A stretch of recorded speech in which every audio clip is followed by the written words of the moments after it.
this one?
All right. Abdulsalam Samani. Abdul. I can barely hear you, Hazami. Samani. So I just wanted to, can you hear me better now? Yes.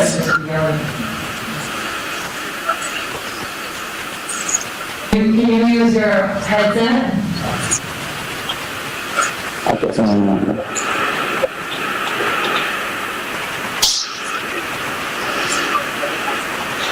Well, I can tell you a little bit more about the network while he's setting himself up, although I think we tried it and it was working. That he, ultimately what we're trying to do is really figure out how do you allow the business community to start playing a more strategic role in resource development right now and for the future, but then also looking at negotiations, problem solving, conflict resolution, and all the various things we talked about yesterday by getting entrepreneurs to start creating actuals to make it a reality. And I guess I can just speak on his behalf. I need that mic just today. مرحبا يا أخي. Okay, if that doesn't work, Omar, what I'm going to do is just shift over to Hind. Can he hear me now? yes, I can hear you now. Oh, perfect. Hello. Okay. So we need you and your entrepreneur network to come help us figure out our technology, please. Okay, so I just went ahead and told them a little bit more about what you're doing. We have a group of people here, and what we're probably going to do, you can't see us, we can see you. We're going to have a more interactive conversation with you.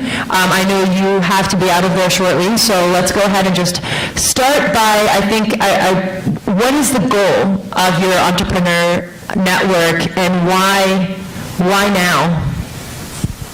Well, first of all, I'd like to thank you for letting me participate in this meeting, Hazami. I admire you for what you're doing and admire everyone in the room for dedicating some of their time and energy for the Syrian cause.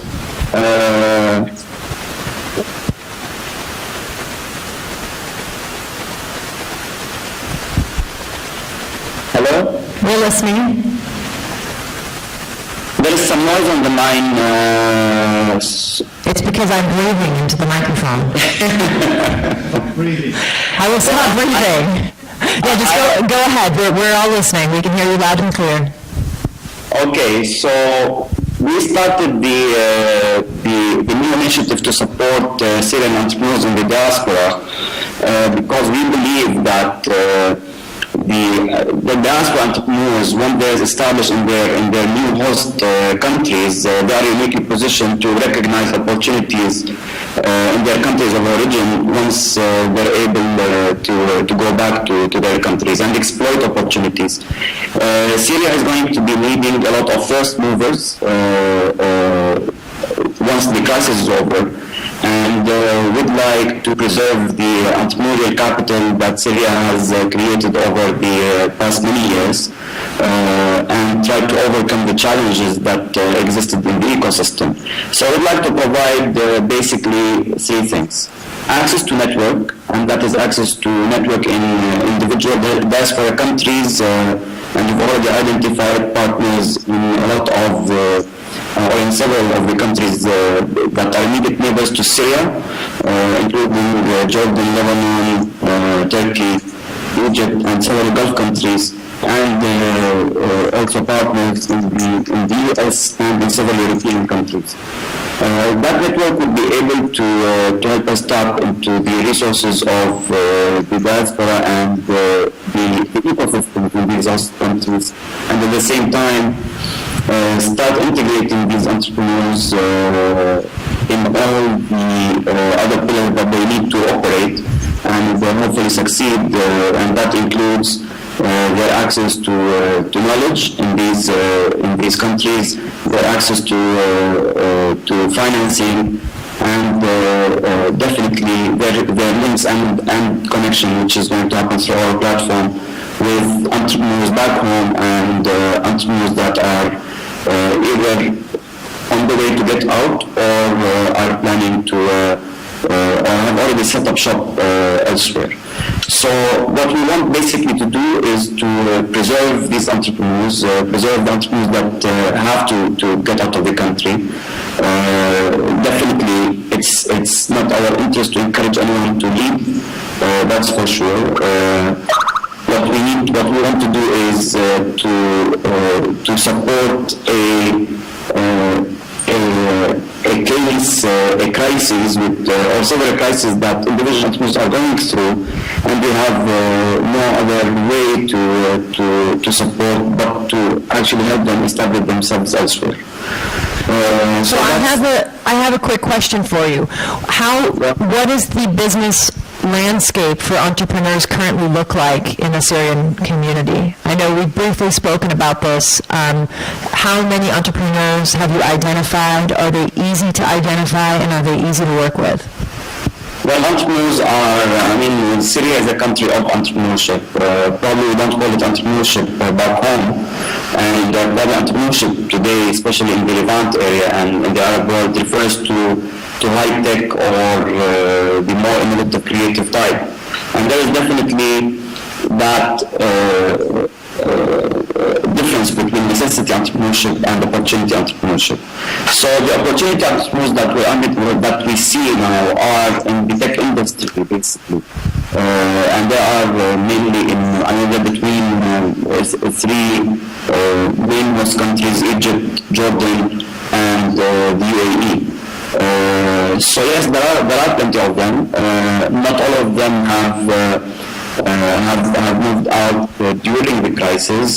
Some are already operating in these countries years before, and some are just trying to integrate right now. Let me just try to share. I want to put a slide on the screen. This one.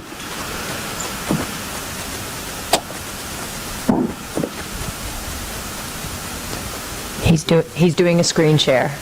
Do you see it? It is opening. Yes, we do. So this is how the landscape looked before the crisis. That is 2009 number. This is a study that we did as part of the Global Entrepreneurship Monitor research. We're part of it.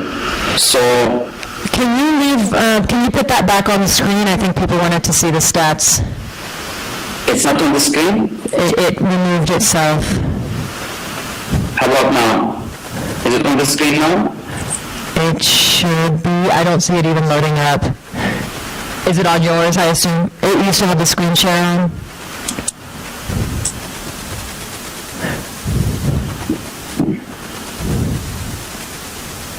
There it goes. It's loading back up.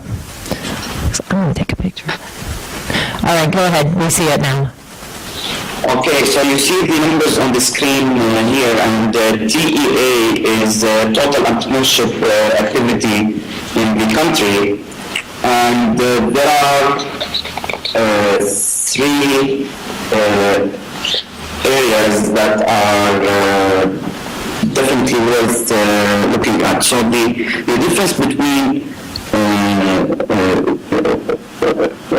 first of all, the total entrepreneurship rate in Syria is lower than it is in the rest of the Levant countries. So the immediate neighbors are double our numbers in terms of total entrepreneurial activity, and that measures both nascent entrepreneurs and people that have been in business for up to 3 or 4 years. So we're talking about early stage entrepreneurship, and this is how we measure whether people are starting up businesses or not. And the difference between male and female entrepreneurship is really staggering. So you see in the age group of 18 to 24, 2.9 are female entrepreneurs, while 14.5 is the TA rate for in males. And the numbers, I mean, that difference persists through the age groups. I mean, that wasn't really very promising numbers because most of the people surveyed I mean, they identified the challenges are being in starting business. Unfortunately, Syria for the past 50 years has been one of the most difficult countries to do business in, and that started almost right. I mean, 15 years after the independence of the country.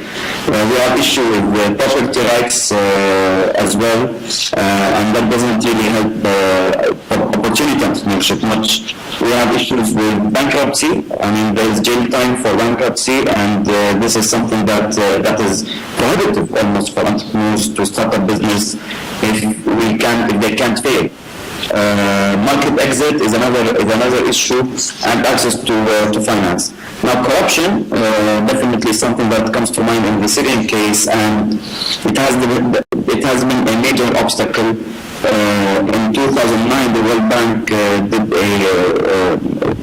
the survey that they do annually about the ease of doing business, and there was a staggering 83% of the respondents saying that they were obliged, staggering 83%, they said they were obliged to make informal payments to public officials in order to get things done. So this is actually one of the issues. I put another slide there, and it shows how most entrepreneurs in the country are in the upper third of the community in terms of income, and the educational level is in the graduate experience. Education has been a challenge, and it will be a challenge for opportunity entrepreneurship later on. That's why it is easy to identify Syrian entrepreneurs regionally, but it is not so easy to have people integrate directly in their host countries if they are leaving Syria today.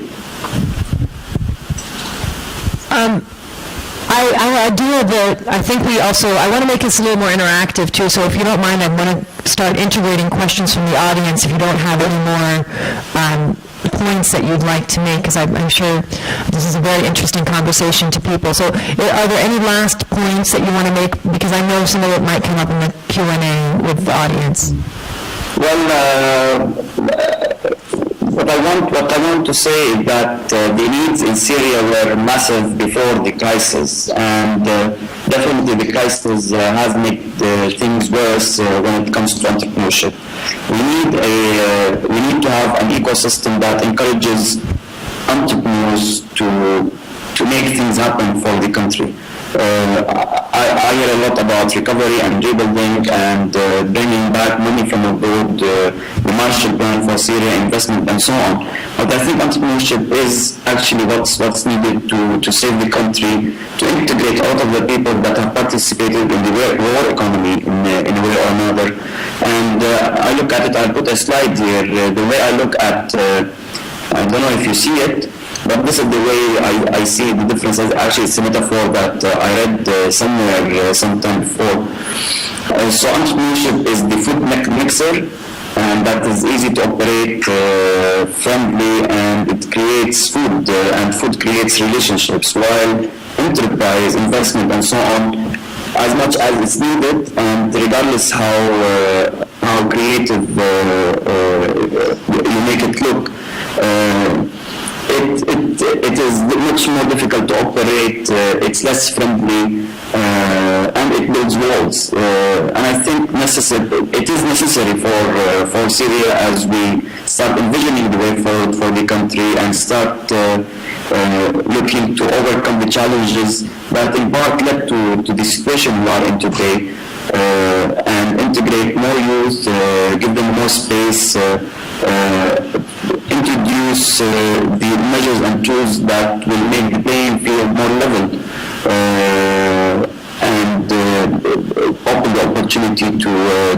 There is a lot of ingenuity in Syria. There is a lot of sincerity and goodwill, and definitely entrepreneurs have made a difference before, and they will make a difference in the future. We need to integrate them with diaspora communities. We need to be able to tap into the resources of the diaspora, encourage access to capital, provide them with the knowledge network, the highly educated individuals that we have. This is our treasure outside the country. And introduce the mechanism that encourage consultations with them and mentoring and so on, and make it very clear that this is an issue that we need to tackle together. So if there is anyone in the room that is interested to help us do that, there's a lot of room when we're creating an entrepreneurship ecosystem. There are so many areas and vertical that will be needing a lot of help on, and I hope to be in touch with those interested. So that's basically it. For those who don't understand entrepreneurship, that map you put up, I think, makes them run the other direction. But I thank you very much for your input, and I know we have a few questions here, and we have a microphone. So, thank you, Sana. Goget, I know you have a few minutes left with us, and then we have Hind, who's going to join us, who is an entrepreneur in action. And are you part of his network? All right. Well, you have two people in this room that you're going to need to recruit to join you. But I think, I want to kick off a question, and I know we have two here, but, and let me just maybe ask you this, Sana, if you can just start, actually, if you can actually just maybe touch on the fact, because this is a development conference, and we're looking at transitioning from relief to development. So what role do you think entrepreneurs can play in connecting to traditional partners that are kind of quote-unquote development partners right now as we speak? I mean, how can the Syrian Entrepreneur Network be utilized more effectively by institutions that are working in this field? And then just keep that in the back of your mind as I'm going to allow for two other comments, and then maybe you can answer them all at the same time. Well, thank you for your presentation. My question is maybe the reality in Syria, especially in the liberated area. I would call it like Aleppo, Idlib, and those areas, Deir Zor, Raqqa, and so forth.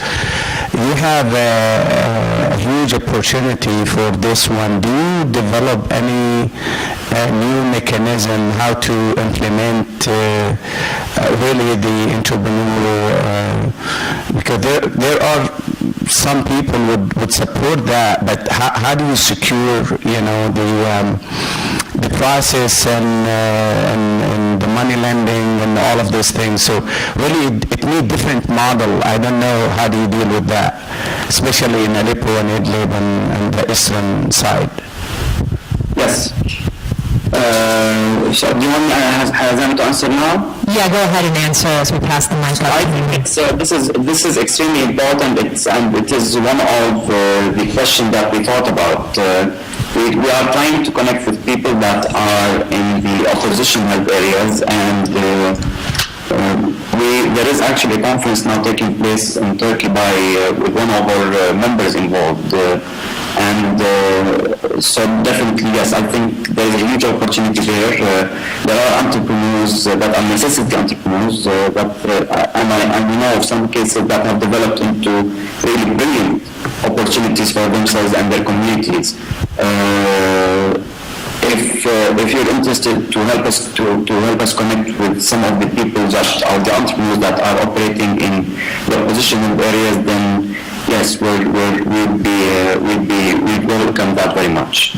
But I think he's specifically more speaking to how. I mean, how does an entrepreneur get its capital inside the country? I mean, how are you guys facilitating? How do you?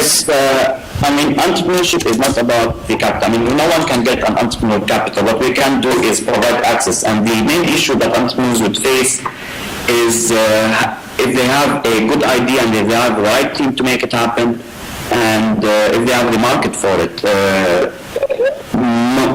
Money generally is available. Access to finance is not the first area where an entrepreneur would need support.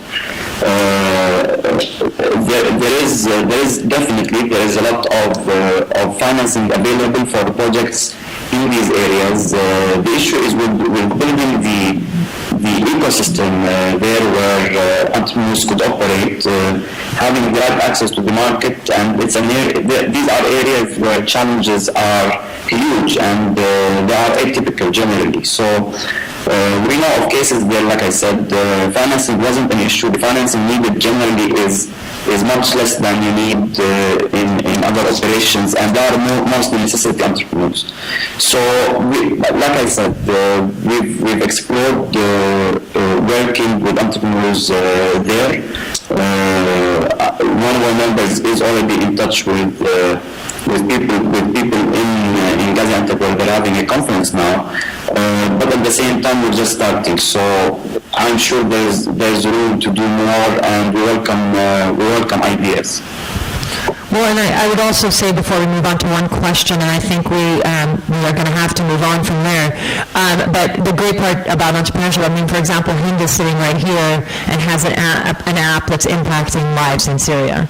So, I mean, the finance doesn't necessarily have to go to the country, it goes to the person, and the person implements the program, and oftentimes it is remote, and that's, you can build so much when you're not physically. And I think that's where we need to have more connections between more entrepreneurs that are creating this innovation and traditional development conversations, because there is a big disconnect there, and there's so much that entrepreneurs can do in innovative ways that traditional people cannot, because you're thinking about boots on the ground.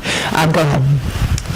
Thank you so much for being with us today. So my question was a little bit more related to the data that you presented in the first slide. I was curious to know if you had any explanation for why the middle tier of women was higher than the lower tier of entrepreneurs. I didn't know if you knew anything about that. Well, I'm sure it is in the research that we did, and I'm happy to forward to you the GEM report that we produced. I can't answer the question right now, but I'm sure the report would answer it. All right. So if you drop me an email, I'll forward the report to you. And whoever does want contact info of any of the speakers, I'd be happy to pass it along. Let's get one more comment, and then Hind, if you don't mind just coming up on stage so we can start with you right away. Thanks for the presentation. My question is related to the previous question, which is how did you come up with your statistics, your study? Number one. Number two, instead of moving those entrepreneurs to the outside countries, why can't we move them to the freed areas in Syria? I mean, entrepreneurship is about the personal initiative of an individual. You can't really direct them. So the people that we are working with have made that decision or have already moved outside. I mean, definitely, if someone is interested to be anywhere, we'll definitely we'll do our best to support them.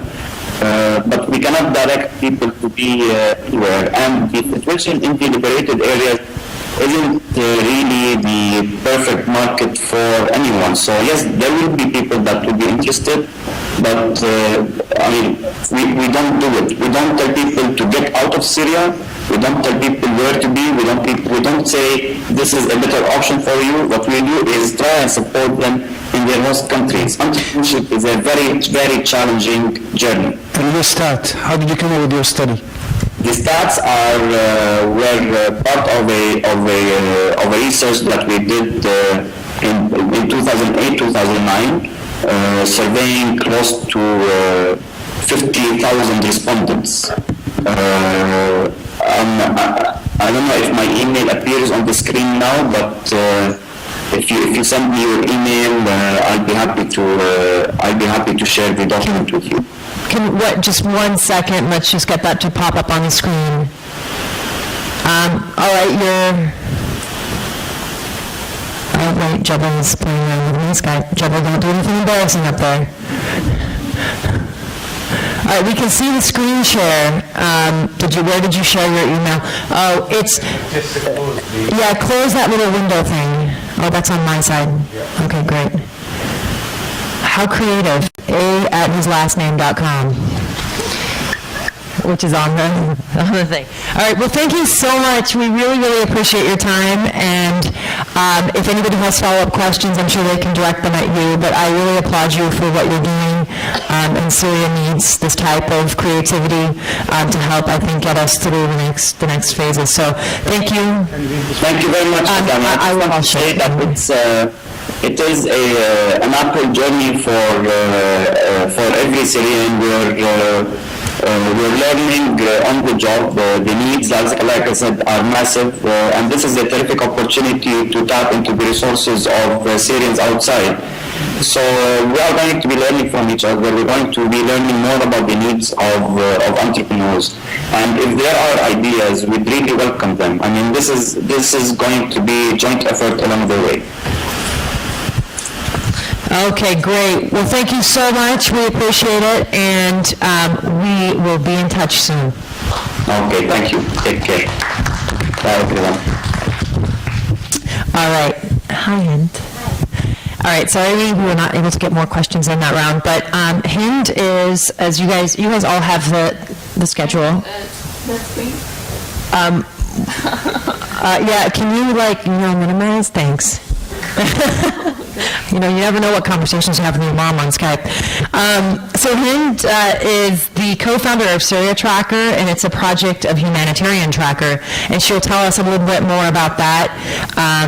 And I know you have a presentation, but I think what I really hope to tap on at some point is, again, we talk about entrepreneurship as a thing of tomorrow. How is entrepreneurship a necessity? And your app or your platform speaks to that. So if you can really just emphasize how currently in the midst of crisis, you developed this and why and what it solves, and I'm sure you have that all prepared. That's fine. Oh. Okay. Good morning, everybody. I'm going to walk you through Syria Tracker, how it's being used now, and how we plan to use it in the future.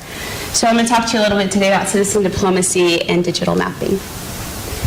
So as you've all heard by now, 14 years after its eradication, polio has returned to Syria. What you didn't hear was that a report was submitted and published on Syria Tracker's website weeks before it became mainstream. So how did this happen? Traditionally, information flow in one direction takes a long time to reach official, regional, or national bodies. But in the last decade, a new model has emerged where everybody's an active participant and information flows bidirectionally in a faster manner. And that's largely due to the fact that you can tweet, email, send messages from the palm of your hand like you're all doing now. For specifically in the Middle East, 50% of MENA users use their mobile phones to access the internet. That means you're more likely to hear about an event from a tweet, message, Facebook status, well ahead of official sources and news media sources. So what do you get when you combine citizen and digital diplomacy? You get something called Syria Tracker. Syria Tracker is the flagship project of Humanitarian Tracker. It was formed a few weeks after the conflict in April 2011.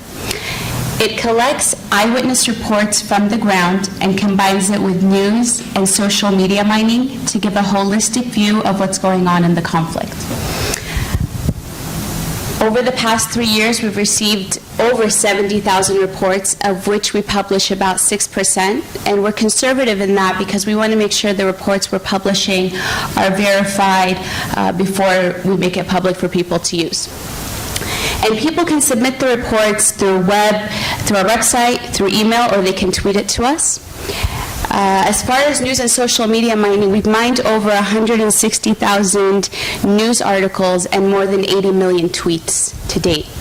And so on the side, you'll see reports and categories, and those were dictated by the citizen reports we were receiving from the ground. So if we got a report, let's say, on disease outbreak, we made sure to create a category. I know we talked about relief and refugees, so we have a category. We started receiving reports from the refugee camps, and so we wanted to make sure that their voices were being heard and that we had a category that specifically addressed that. Tell you a little about the security later on. People were actually, when we first started the project, we weren't sure whether it was going to take off and be a total success or that we wouldn't get any reports. And at the beginning it was a little slow, and as the conflict continued, the reports began to pour in. And people were so eager to tell us what's happening on the ground that we were getting reports even during the internet blackout in Syria. So the data speaks. What we're getting speaks, and governments, UN agencies, and news media, they're all listening. And these entities rely on official sources of information for their data, and they incorporated Syria Tracker's citizen reports as a reliable source on what's happened. And so it's being published, as you can see on the map, by USAID, Department of State. One of our partners also talked about the rape situation, and we're talking about setting up rape shelters in different cities depending on the reports we were receiving. And so, based on what we were receiving on the ground, we concluded that 80% of citizens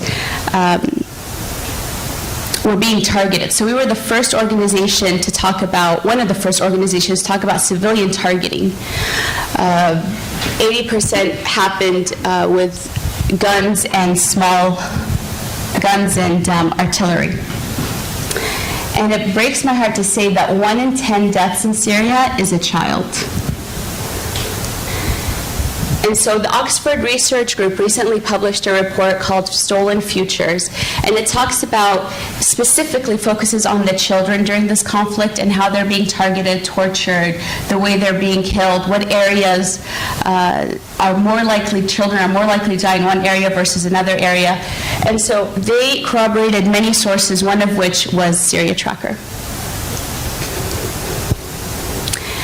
And over the past 3 years, we've built a network of partners and consumers of our data and services. And that's really powerful because now we're getting ready to launch a global platform so that others can use the tools that we've designed to track other events and also start a relief side and development side for Syria. So Syria Tracker is one example of how you can use digital and citizen diplomacy, but you can take the resources that we've developed, the tools, the platform, and use it to track other events. I want to quickly highlight our team. They're a group of volunteers, so all of these people have regular jobs and also volunteer with our network. And that's how Syria Tracker and Humanitarian Tracker is possible. So I welcome questions, feedback, possible collaboration ideas. Thank you. Thank you. Yeah. We have.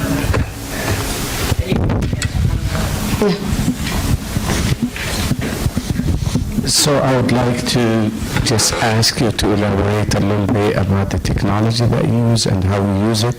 Is it, places in, because my specialty in mobile and applications and securities and so forth, and what kind of tools you do it and how you can use that tool for other things as well. So all of the tools that we use, Syria Tracker is made possible by a platform provided through Ushahidi, which I don't know if you heard, it's a free Ushahidi. It's based, actually, it started in Kenya. They did it to start, to track elections. And they developed this platform that's free to use. So that's how Syria Tracker is housed. That's where it's housed. And we use other partners, like for example, HealthMap helps us with disease detection and mining of the social media so that we're able to have reports coming from the ground, and people usually just email it, text it, upload a video, a picture, along with context of what's happening to the website. They send it directly to Syria Tracker or they tweet it to us. And then we take that information, we verify it, we corroborate it with other sources that are on the ground, with other news and social media sources before we publish it online. How do you assure the authenticity of the report, and do you have anybody to test it in the ground? Geolocation? Yeah. Sometimes we get, at the beginning it was difficult. But as we establish networks on the ground and as we establish partnerships, so some of the people that we get reports from we've been working with for 3 years, so there's a trusted relationship there. But people have gotten better about, for example, I'm going to submit a report about what's happening in Homs, for example. So you'll see they'll stand where there's like a landmark. You can tell that this is the city that they're reporting from. So they'll say, hi, I'm so-and-so. I'm in Homs, I'm 34 years old, here's the helicopter, not helicopter, the missiles flying over my head, here's the airplane, they'll show you pictures of where they're at, videos, this is what we need, this is what's happening to us, we haven't eaten. So as the conflict continued, people got really good about creative ways, thank you, to show us where they are. They'll show us a newspaper, they'll show us a landmark.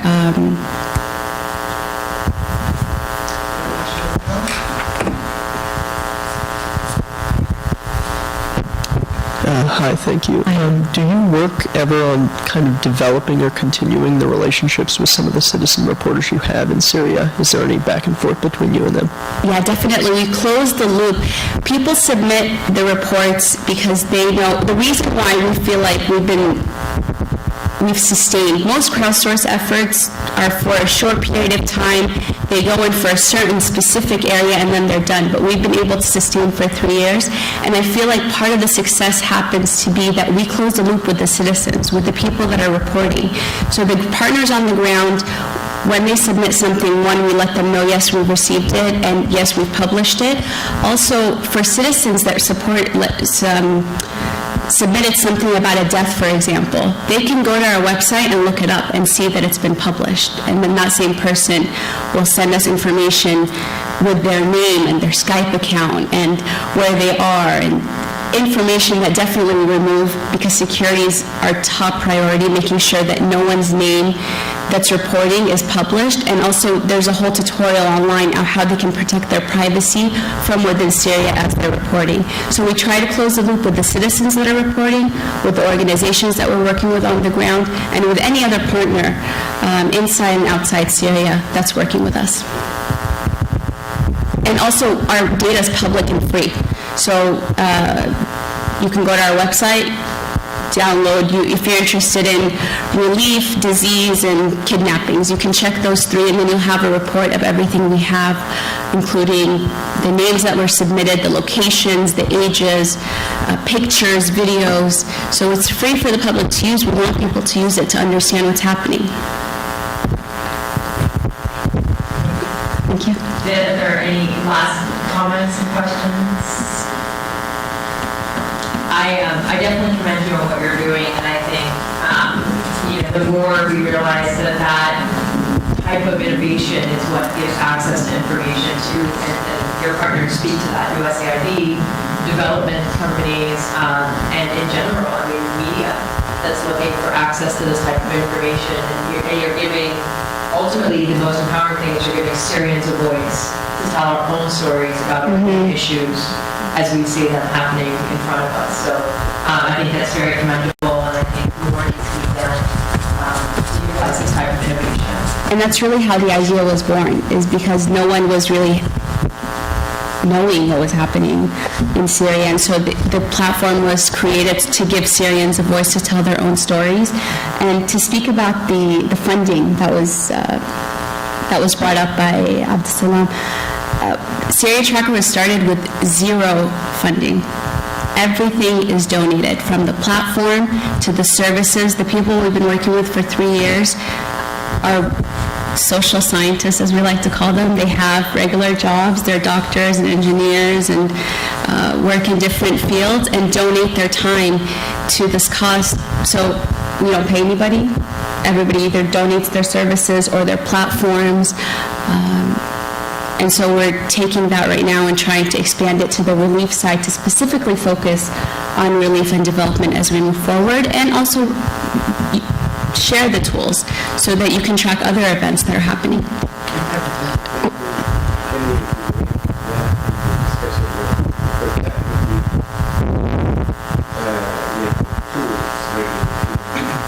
Tell what happened in Syria now with the health sector,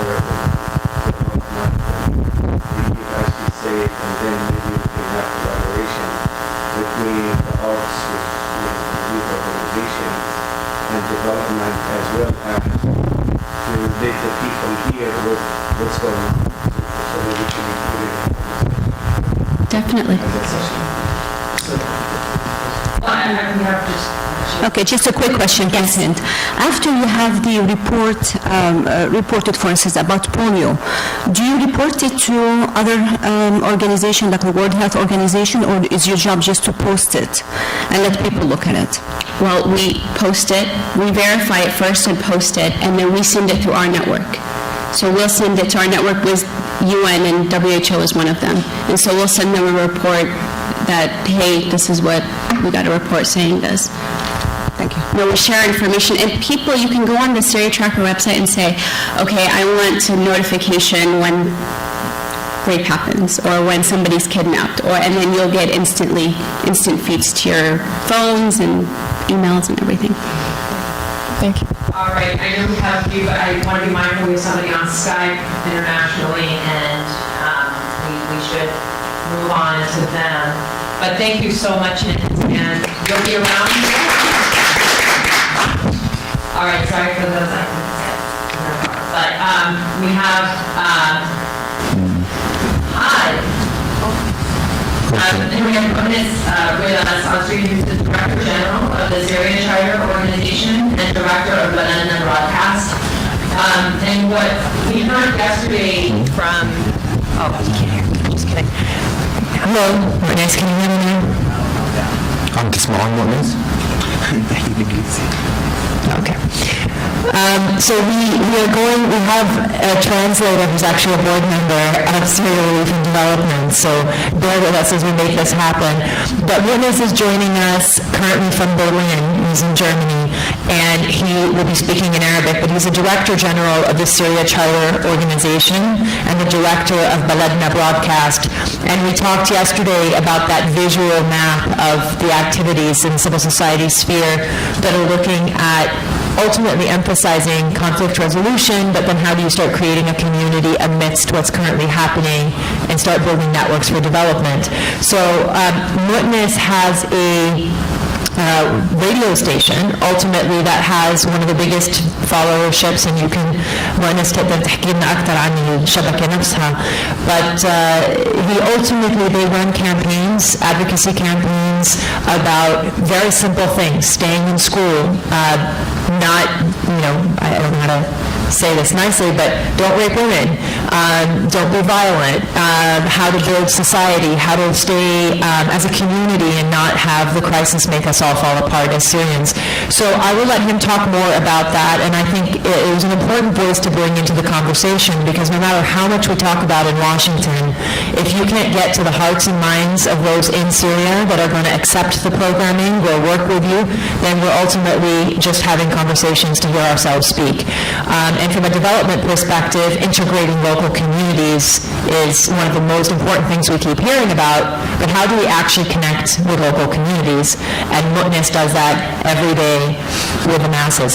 So before we start, he asked us to play his video, and Ahmad will help do that, but ultimately this is their theme song, and it comes on every day, and it's a very catchy song, and you will see the lyrics and hear them, and they're also translated into English, and then right after that, Mutnis will jump into telling us more about the purpose and what they do and who they reach and why it's important. ونسمع أغنيتك يا مؤنس بس تأمل. Switched. Please. Okay, there we go.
Sana used to intern with them, work with them, or volunteer.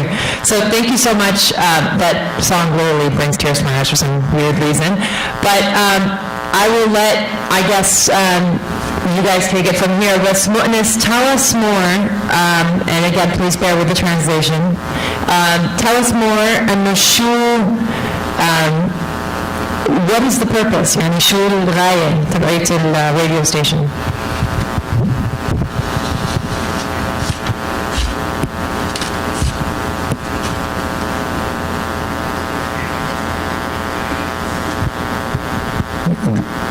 Good morning for you. It's good evening for him in Germany now, but good morning for you.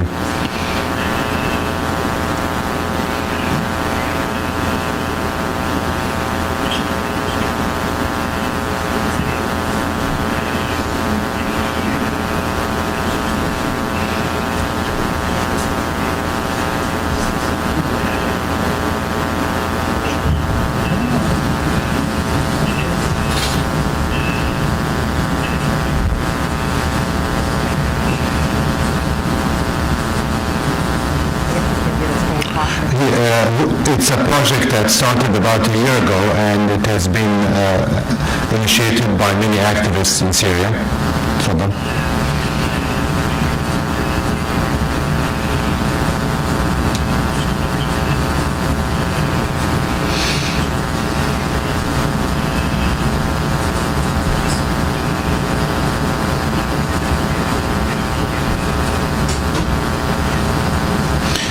It is actually acted by people who lost in this war.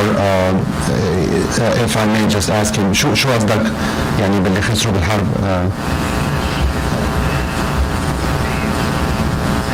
I see. Okay. All of these people who have lost some wealth or lost family members in this, Syrian revolution.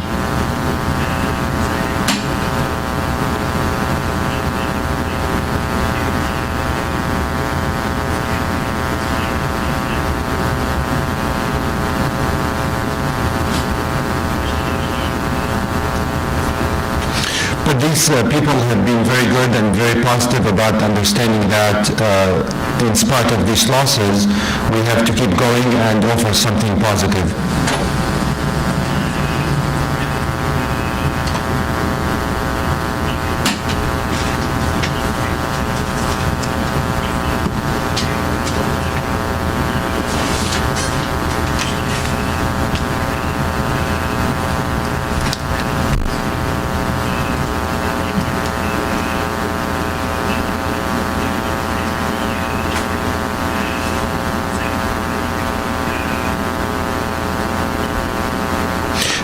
This radio station was actually initiated by the Munazama, by an organization called Mithaq.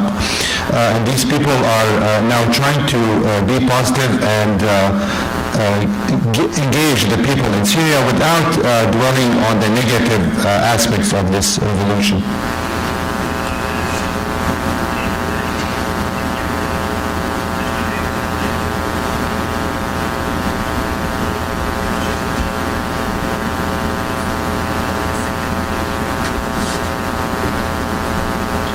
We really like to tackle the successful experiments and successful stuff despite these bad circumstances.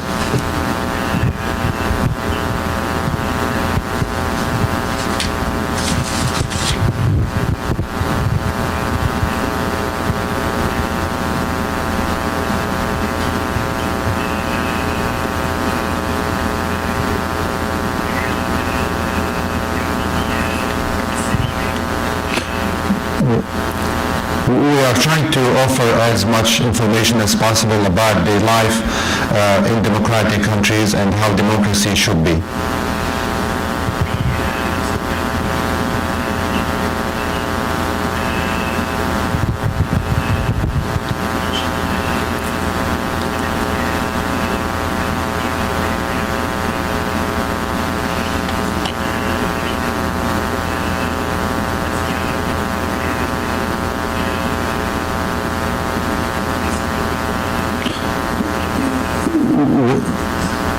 We will like to be talking about many civic activities that's going on and trying not to dwell on the military activities that's happening.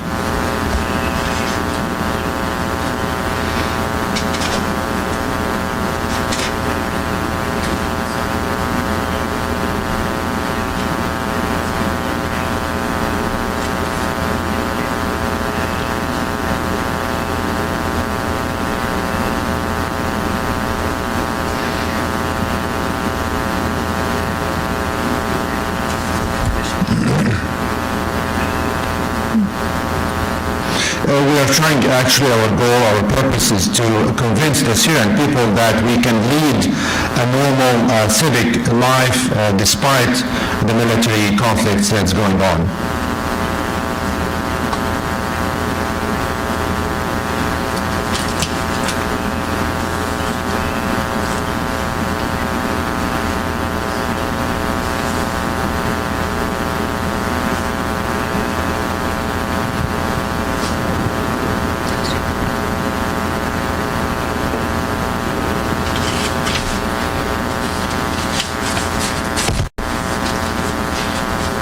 We're trying to establish communication bridges between the Syrians everywhere so that we can have ongoing dialogue and discussion about what's going on and about the civic life.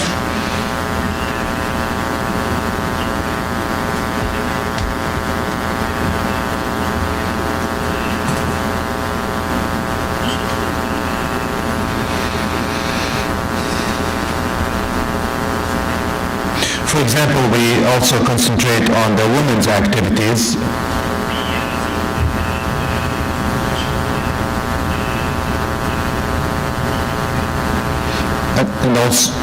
And also we mention the medical activities, particularly the youth activities.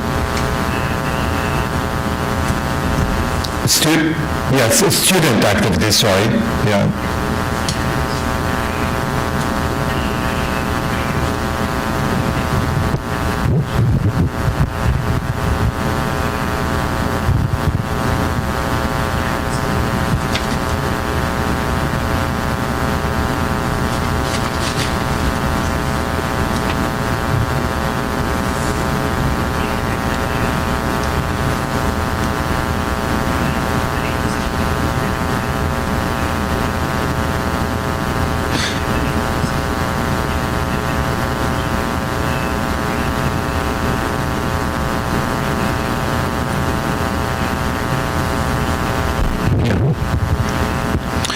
In our radio station, we're trying to concentrate on the positive events and activities, because these activities are actually being ignored by the other journalism and news media, particularly, I believe he's talking about the Syrian formal official TV and radio. They only promote hatred and negative stuff. So if you can actually, إذا بقدر أسألك بس please, I just want to ask, how many people listen to your radio? كم شخص حاليا بيسمع للستيشن تبعكم؟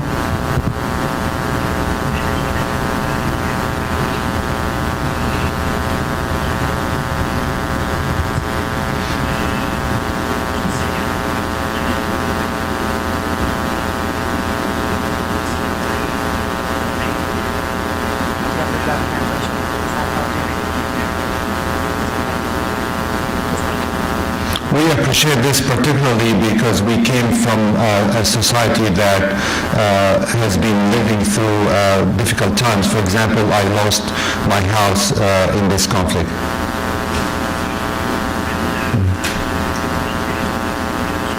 Can you hear me ask a question? مؤنس سامعني؟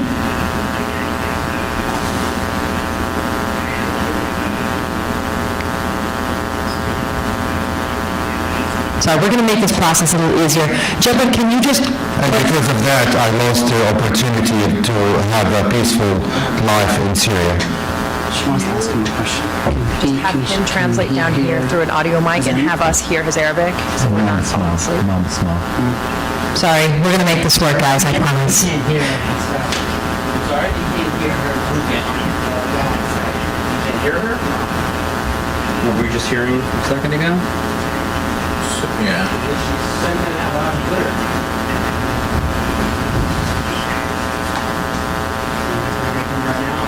You have involved with us in person. We, the team at this radio station, believe that we can restore the normal life in Syria. أخ مونس خليك معي. Can we press this microphone? We don't want them to hear us when they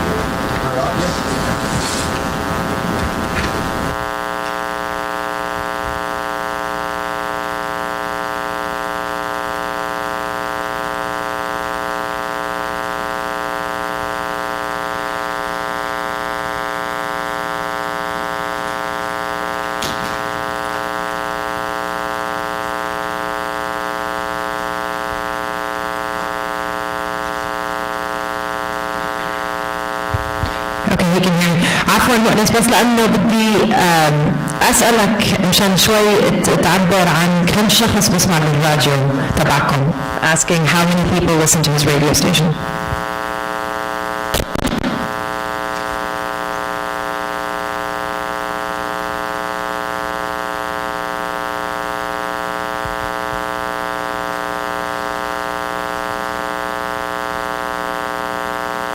This is so complicated.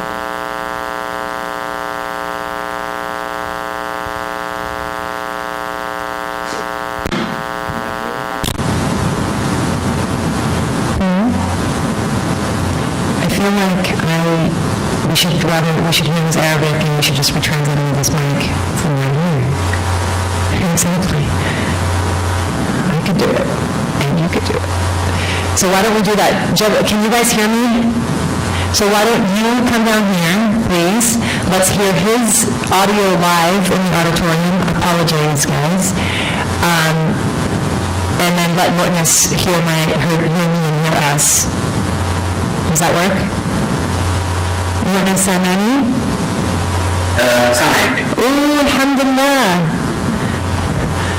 لأنه أنت كنت بس صورة عم تحكي هيك شفايفك تتحرك.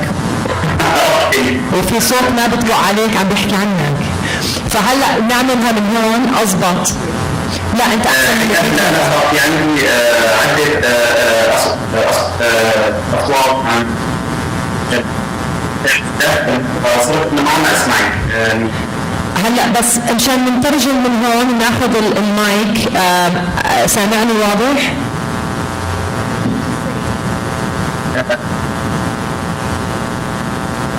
ما أسمع. اليوم لا الجمهور بيسمعني شوي بس. Alright, is he here? Can you hear me? مؤنس لحد هلا ما سامعني منيح؟ بعيد كتير الصوت، في أصوات ناس ثانية. هو صراحة أنا عندي 4 أصوات شخصيا. multiple personalities. He said he can hear many voices. So I have many personalities. سامعني واضح هلا؟ Okay, let's just go on. خلينا نكمل حتى لو ما سامعني منيح كتير، إن شاء الله بنوضح الصوت بالأخير. بس هلا حاليا رح نفس الشيء بس نسمع صوتك بالعربي ونترجم بالإنجليزي. المترجمة جيدة ولكن حابين نسمع صوتك في العربي كمان لأنه في فراغ بالصوت. بس حبيت أسألك مشان تعبر أكثر، كم شخص بيسمعوا للراديو تبعك؟ How many people listen to your station? ومين؟ يعني who are who's your main audience؟ مين الناس اللي بيسمعوا؟ هم شباب في يعني جدو وتيتي، يعني مين اللي بيسمعوا؟ اوكي. حاليا نحن عندنا كل يوم نحن في عندنا بس على ويب سايت اونلاين، وفي عندنا بس على ماينسا ساتلايت. هلا على الويب سايت عندنا كل يوم 37,000 مستمع، بينما ما عندي معلومات عن ماينسا انه كم شخص انه عم يسمعنا هون.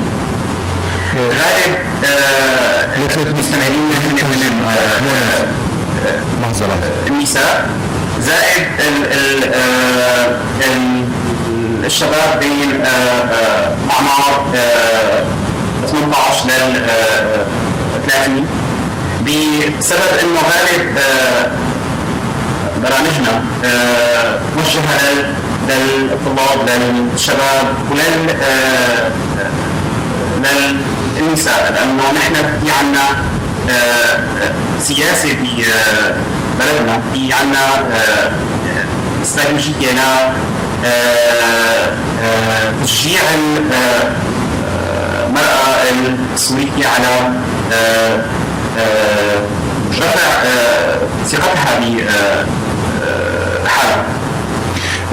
From what I understand, that there's estimate about 37,000 people that listen to this radio station, and their emphasis, they try to concentrate on addressing the issues of women and youth, so they think most of their audience is the age between 18 and 30.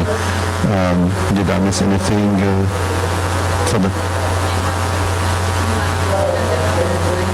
Oh, okay. What's NISAT? Oh, okay. Satellite.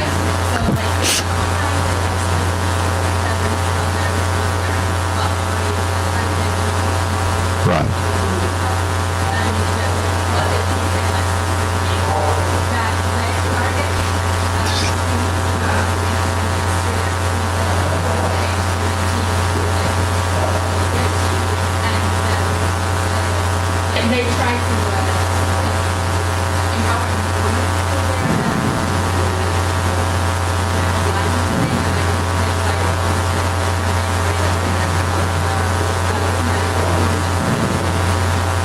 you should come and take over. I think you do a better job.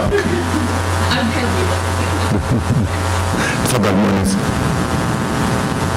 Do you guys, so let's ask questions. I think let's make this a little more interactive too. Yeah, any Do you guys question? have any questions specifically about the radio station, what their goals are?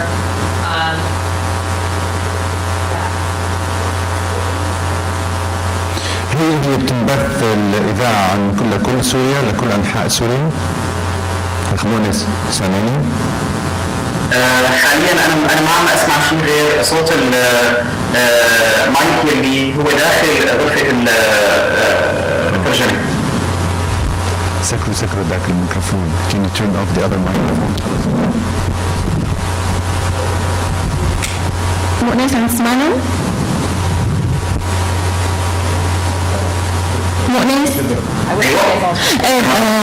مؤنس السؤال ممكن تقول السؤال؟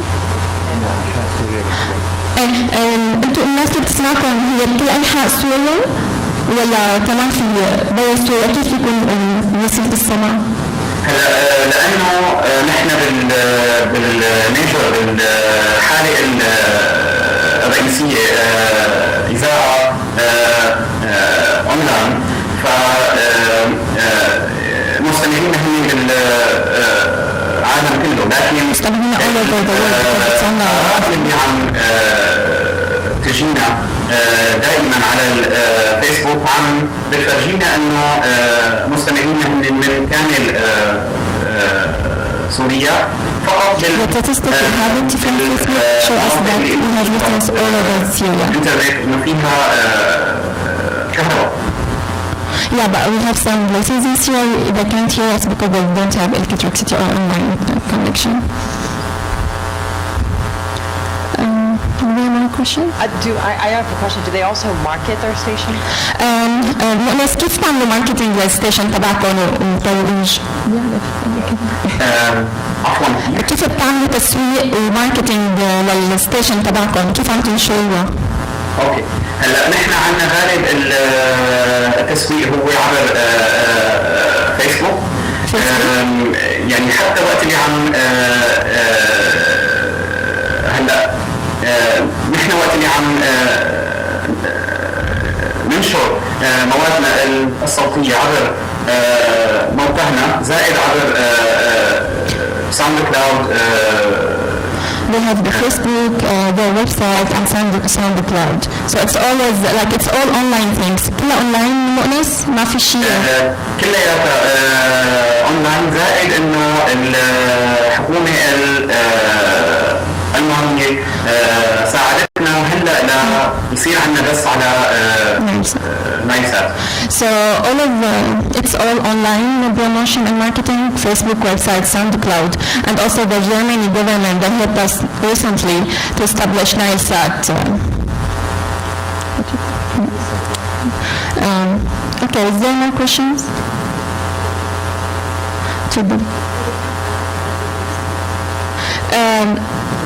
No. مؤنس انتوا بالراديو عندكم اعلانات، يعني بتعملوا اعلانات مثلا اذا حدا بيجي بده يعمل اعلان للشيء تبعه عندكم بتاخذوا اعلانات؟ الاعلانات عندنا غالبا هلا هي حملات إغاثية وما سبق انه في حدا طلب منا انه نعمل له اعلان مأجور. فيك تعيد اخر جملة؟ ما سبق انه اجانا حدا طلب مننا انه نعمل اعلان. We have never had like rent advertising. تفضل. من وين التمويل تبعكم؟ تمويلنا لحد الان من الاعضاء ببلدنا من فريق كلياتنا كفريق بلدنا متطوعين. نحن ك 30 شخص بالفريق معهم ناخذ أجور على شغلنا We don't get paid for this, and it's all our work is volunteering. And like, so basically you can say the same. All Syrian or NGOs, what they're doing now, from their salaries, their income, they give money to the NGOs or the work they do for Syria. Okay. فنحن حتى وقت اللي بدنا ندفع تكاليف بثنا على الانترنت هو من مصروفنا الخاص، اجور السيرفر والاجهزه والاونلاين. Even when we wanna pay online, our online cost, we pay it from our salaries.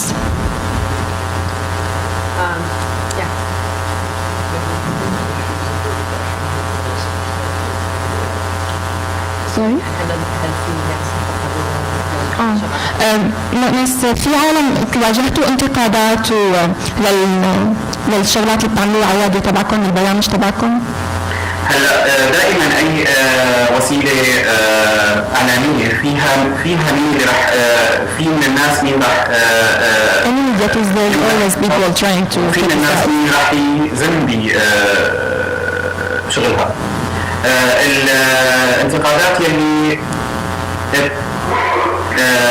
بتجينا هي من فئه الناس اللي عندها دائما انكار لاي شيء هلا صاير We get some people who still trying to deny the things going on in Syria and everything bad happening. So people who like still trying to deny, no, there's nothing going on in Syria and we are like safe. So they are the same people who criticize their online thing, their radio. I think in just wrapping up, if we can just ask Mo'nis what he feels his role, the role of the radio station is in helping to rebuild the country. شو برأيك دور الراديو هلا بالمرحلة الجاية بالمستقبل السوري وكيف ممكن يساعد ببناء البلد والتطوير؟ شكرا. عفوا انا ما سمعت. عم اقول لك برأيك شو دور الراديو تبعكم ممكن يلعبوا ببناء سوريا المستقبل والتطوير؟ هلا نحن لهالسبب هذا عم نشتغل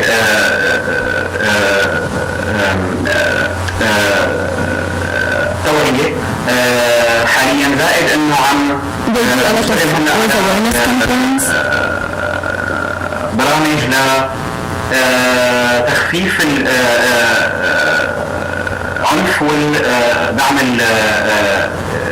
النفسي.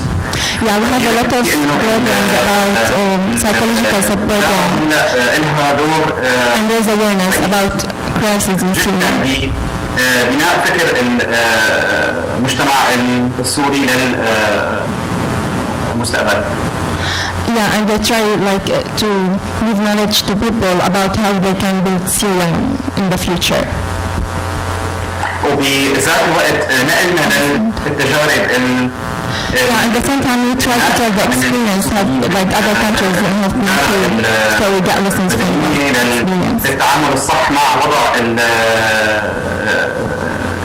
اللاجئين خارج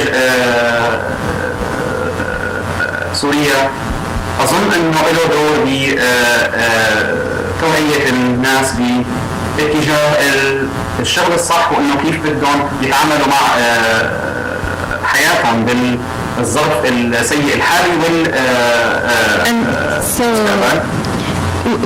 we like look at how refugees before in other crises how they deal with the whole thing.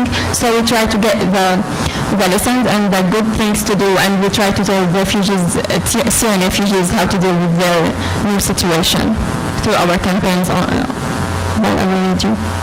هذا كل شيء مؤنس؟ في عندك شيء ثاني بتحب تقوله؟ حابب بس انه اقول انه راديو بلدنا هو يلي نشأ وما زال من متطوعين حابين انه يخدموا السلام بمجتمعهم صح. عندهم حلم انه يصير في اذاعتنا بس FM داخل سوريا حتى نقدر نوصل لكل سوري سواء كان هو So all our members are volunteering, and we share the same dream that we have, that one day we have FM radio inside of Syria, not just online. So we do a lot of campaigns about peace and like raise awareness about everything. Yes? حتى نغير هذا الفكر السلبي عند So we change the negative thinking that we have now. شكرا كثير مؤنس. شكرا لك. Thank you. شكرا لك. And thank you to Dr. Hisham and Center for your translation assistance. Hashim, sorry. I always like to use the names that I feel really inclined to use. So there's always Ahmed, and no matter what your name is, you become Ahmed to me too. So thank you so much, and thanks to our team up there. I think we don't have anybody else on Skype for the rest of the day. Sure, on Skype. But I thought it was very important to bring that conversation into the room, because these are the people that do not get the visas to come to U.S. conversations and do not have oftentimes the money to travel to conferences or the time to travel to conferences. And I think, being able to include the voices of people that are actually doing the work that's impacting lives as we speak is a conversation that sadly is not brought into these rooms enough, and that's why I felt it was very important. Although the technology is a little spotty, we made it work, and I really hope that you guys do take the time to look up the various apps, humanitarian tracker, and these various things, and do share not only what they're trying to do, but also connect them, as Dr. Khadur said, with more traditional development narratives, which needs to start happening now and not later. So we have with us Nidan Vitali, who's the program coordinator for the Arab NGO Network for Development. So if you could come and join us, thank you. We came from out of town to be with us today. Nidan is the program coordinator at the Arab NGO Network for Development and pretty much works on helping create a legal framework for civil society organizations and managing a lot of the civil society movements.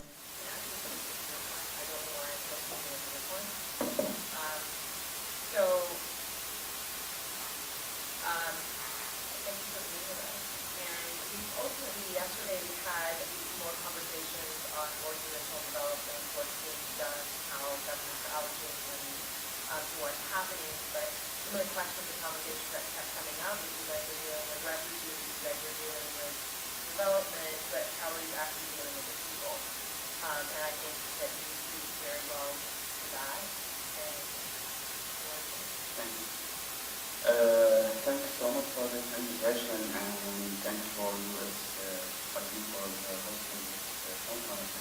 Maybe this is our second time here in 2 months as Arab NGO Network for Development. Actually, Arab NGO Network for Development, ANND, is a regional network. Includes about 200 organizations across 12 countries in the Arab world, and we mainly work on the economic, social, cultural rights in the Arab world, and we mainly focusing on the policies of the governments. So we monitor and document everything and report everything about the policies and economic and social and cultural rights. Regarding Syria, we had in the Arab NGO Network for Development, we had a program for Syria. I was coordinating it. It was for capacity building, capacity building for the Syrian civil society.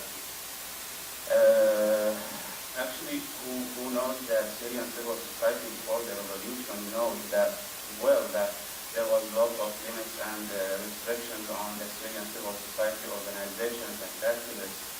So for 30 years or 40 years since Hafez al-Assad controlled Syria, only like 800 organizations were registered in Syria as civil society organizations between 1970 and 2012, 2000, sorry. And most of them were charity.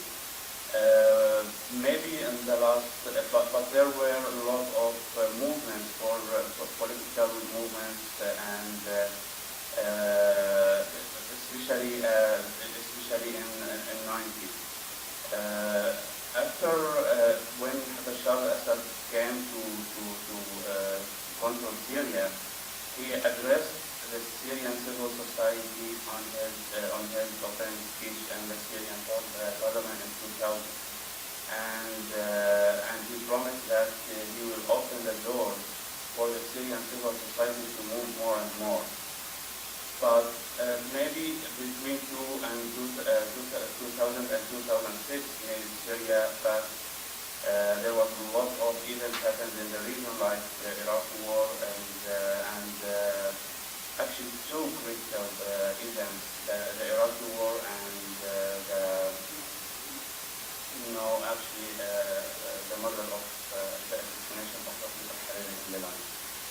So after that, between 2006 and 2011, who was in the universities in Syria knows through the students in the universities that there was a very good and very strong movements for Syrian civil society. Personally, I remember between 2005 and 2011, almost all my friends were arrested from the university because their civil activity. There was two movements were very strong. Maybe they were known in the Syrian history, like the Declaration of the 99, which was signed by 99 thinkers and intellectual people in Syria, and sent a letter to Bashar al-Assad asking him for reform. Actually, what I wanted to say that before the revolution, there was a civil society in Syria, and there was a movement in Syria for this civil society. But between 2011 and when the uprising started, all these people who were arrested in Syria and were working on or demanding for the reform started to leave the streets in Syria and started to plan for the demonstration. They started to plan and structure the revolution. So those people who felt the local coordination, LTC, which was, I don't know if you have any idea about the local coordination. The local coordination in Syria, which the first body was established during the revolution, and so in each area in Syria there was a coordination committee. They were organizing the demonstration, or organizing the demands, or they organizing everything about the revolution, and then they unite. First and the union of coordination committee, and these coordinations started to do the work of the revolution, especially with this region, with this very what happened with this region, that they started to do the documenting, monitoring and documenting the violations, and starting to do the relief, which was the very, and still until now the most important thing that Syrian people are working on. Actually, regarding this point, specifically the relief thing, I usually like to compare between two cases, the Syrian cases and the Iraqi cases. When I was in Syria, I was coordinating the program for supporting Iraqi refugees in Syria. So I know well how was the response of the international community, how did they, UNHCR behave, and how do they help really the Iraqi refugees in Syria. and how do they, and how we were coordinating. I was working with the Syrian Arab Legislation, how we were coordinating the Syrian organizations and the international organizations coordinating the work on the Syrian, on the Iraqi refugees.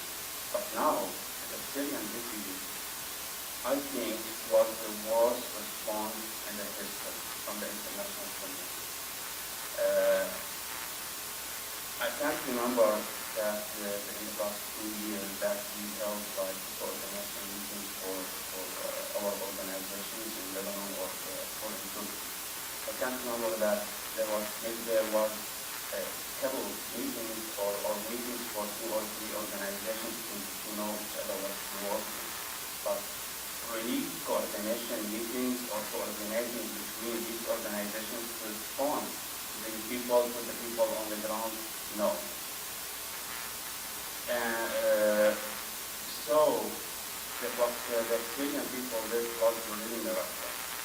Actually, the Syrian people released themselves. They depended on themselves. They depended on their businessmen inside Syria and outside.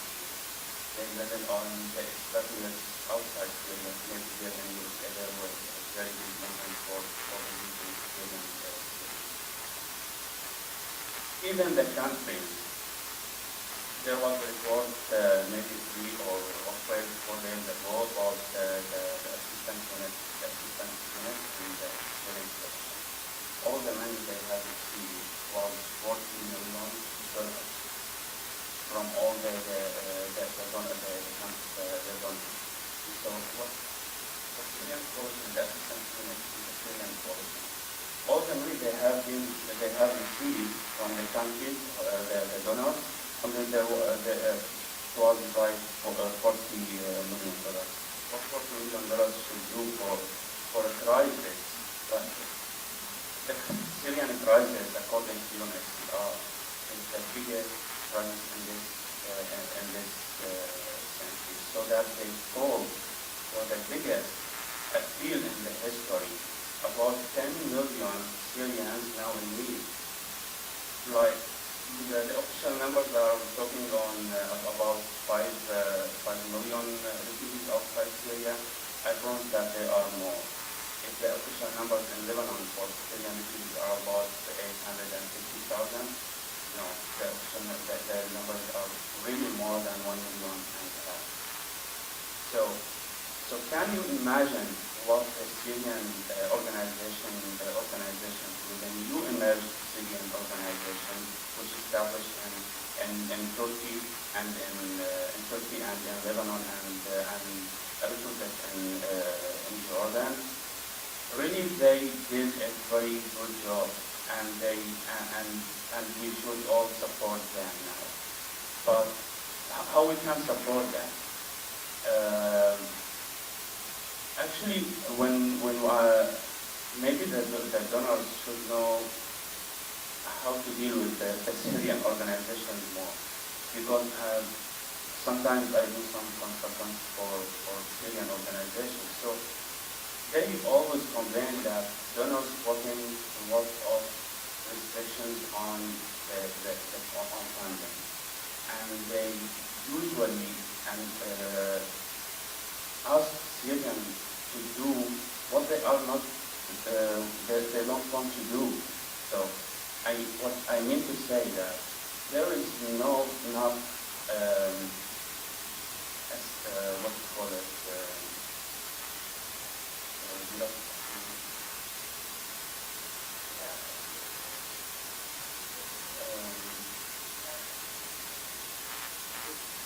assessment studies, needs assessment.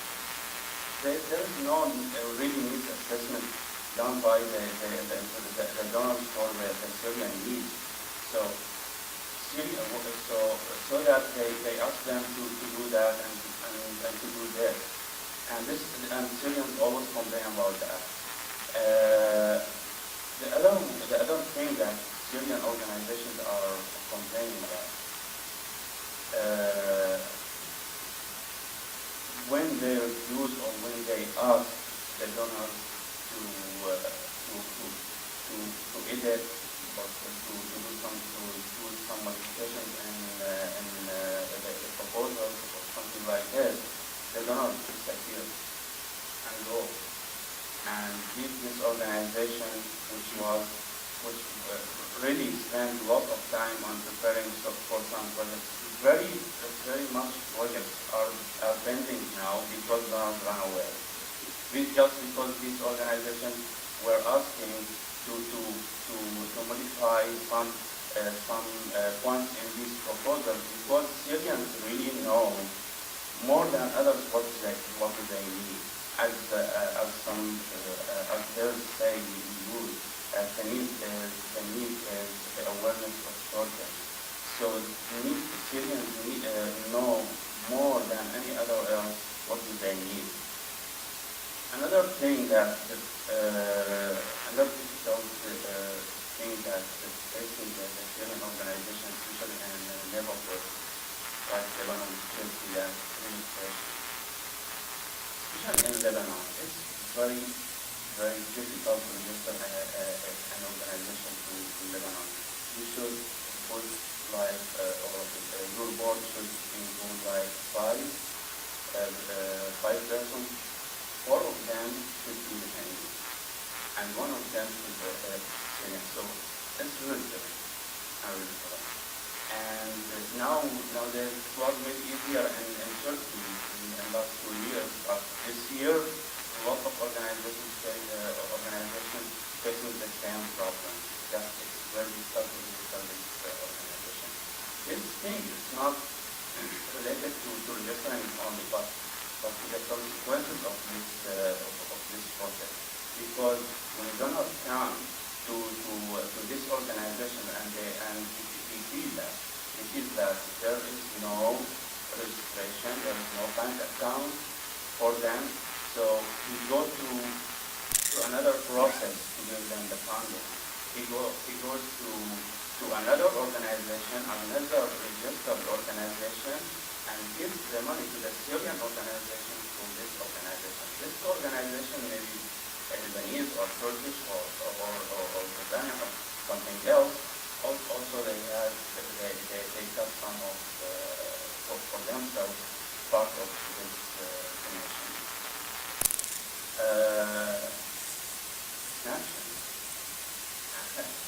You know that even not only the organization, even the Syrian people can't open accounts in Lebanon or in Turkey or when they go out Syria because of the sanctions. So this is another thing which was very affected of the Syrian people, and I don't know how much affected the Syrian people.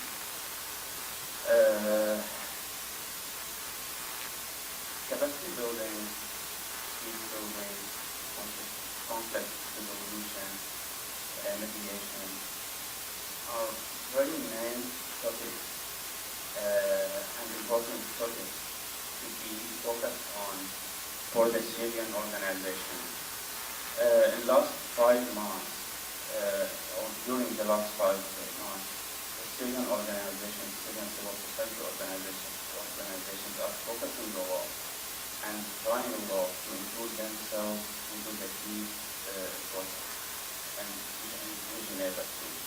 And actually, we are as an organization, and we have a lot of contacts. We put many activists and organizations with diplomats and with Syrian actors, trying to discuss this issue with them, because Syrians need to include the civil society into the political process, into the peace process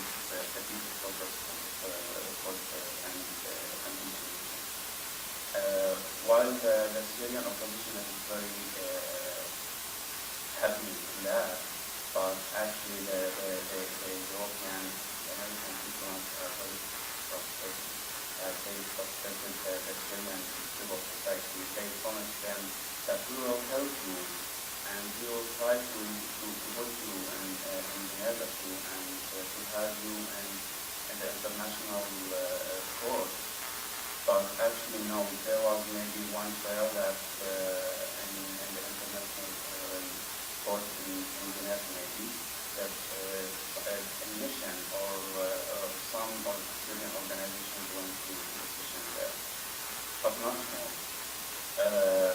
What I wanted to say, or to say that the Syrian civil society should be strengthened and we should help and advocate and lobby for a very important political rule in the future for the future of Syria. If I could just insert a question with you, which is how accountable are civil society, Syrian civil society right now in this what is the... Yeah, this is the same thing I need to say. That usually when implementing the project, we have evaluating and monitoring system. This is what is missing in the Syrian civil society, and actually the thing of that there are not systems of monitoring and evaluating the implemented project. So the only indicator for this for the accountant is the donation and how they spend and the finance. So actually it's not always not accurate. But what I'm trying to get at is, does your organization and play any type of role in helping to create a framework? Like in the U.S., you have charity navigator, where it's kind of like you're approved to get started, and people will just donate to accountable organizations. Is there any movement in the Syrian community, and this is not only for the people inside Syria, but I know a lot of people have the same concerns for Syrian American NGOs, where you look at a board and no one has any background working in the sphere of NGO management. You have very well-intentioned doctors that are running charities, and so a lot of donors that are outside the Syrian community as well. So what movement is being done? Until now, no. There was many trials together all the Syrian organizations in a network, and just to find something for the body to like an observer, to monitor the Syrian organization level. But actually it doesn't work until now. But now there is a planning just to build a kind of server for to monitor the action and the behavior of the Syrian civil society organization. It's very difficult until now. But we are discussing this with the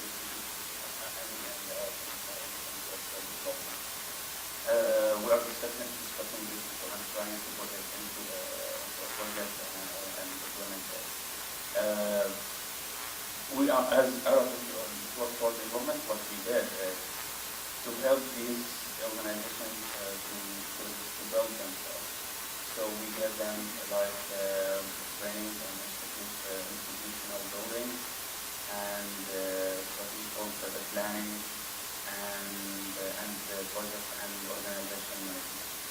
And we were not focusing on groups. Actually, we were focusing on one group, and we implemented like things during 6 months on the same group. Which is another thing I would like to mention that organizations are working now on training in Turkey and Lebanon for the Syrian athletes. They do like a training for 10 days, 15 days, and then go. So they leave without continuing on or following up what is going with these activists, or without having feedback or outcome of these trainings. So I think that the work with Syrian civil society should be more organized. should be more supported, especially from the government. And I think what's very important to do now is trying to put all the Syrian organizations in, I don't say in one network, but it's very important to build networks for the Syrian civil society organizations and to advocate for their role, especially on the political level, and maybe to reduce the restrictions on donation for them. This is a brief about my experience with working with Syrian organizations in the last year, and there is many things to be said.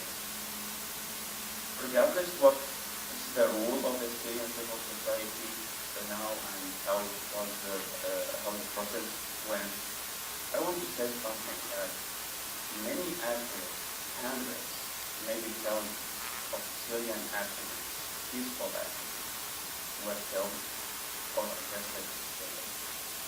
And this thing have led to empty the Syrian civil society inside Syria from the Syrian activists. So most of them are the alive ones are in Europe or in home countries in Lebanon, in Turkey, and operating with their organizations or working through other organizations.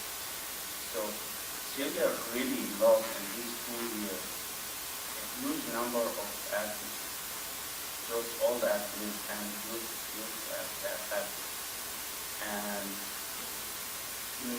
now, not only the region is resting now, actually the extremist Islamic are resting now, maybe because the news in 2 days ago about arresting Razan 16. Razan Zaytoun and Razan, maybe I call her the icon of the organization, because really she led for 2 years the process of documenting and monitoring the relations between civilians in Syria. And she worked with the government documenting center, and she worked hard on it, and until maybe she was working until she arrested 2 days ago. And I hope she's very safe now, and I hope she release herself freedom. So a lot of people were arrested, a lot of people were killed. So the new generation of athletes with this help to build their skills and to give them the opportunity of building the future. Because honestly, seeing that only the Syrians will build their country. No one else can actually, honestly, because I'm sending a message through from Syrian actors. They are very frustrated and disappointed by the role of the international community. In 3 years, there is a huge numbers of Syrian laws, like 1 billion, more than $1 billion dollars. The cost of the war in Syria. And now there are some indicators and some reports that if this war is serious, lasted another 5 or 6 months, Syria will have to help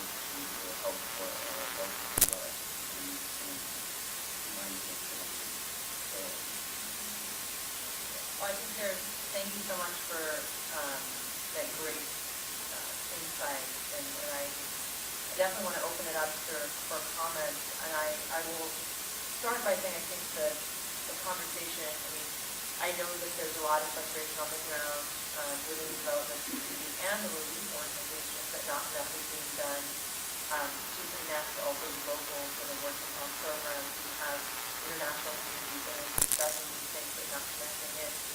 also say, I think more needs to be done on the Syrian side of better documenting what we're doing, and I'm not there, but, and I think that's where visualizing, having more active online networks where people can actually see, yeah, you're not only two people that we can see. That is something that we need to emphasize in the organization. But I do want to open it up to questions, and there's a question and some chat. So I know we have lots of here. Give them back.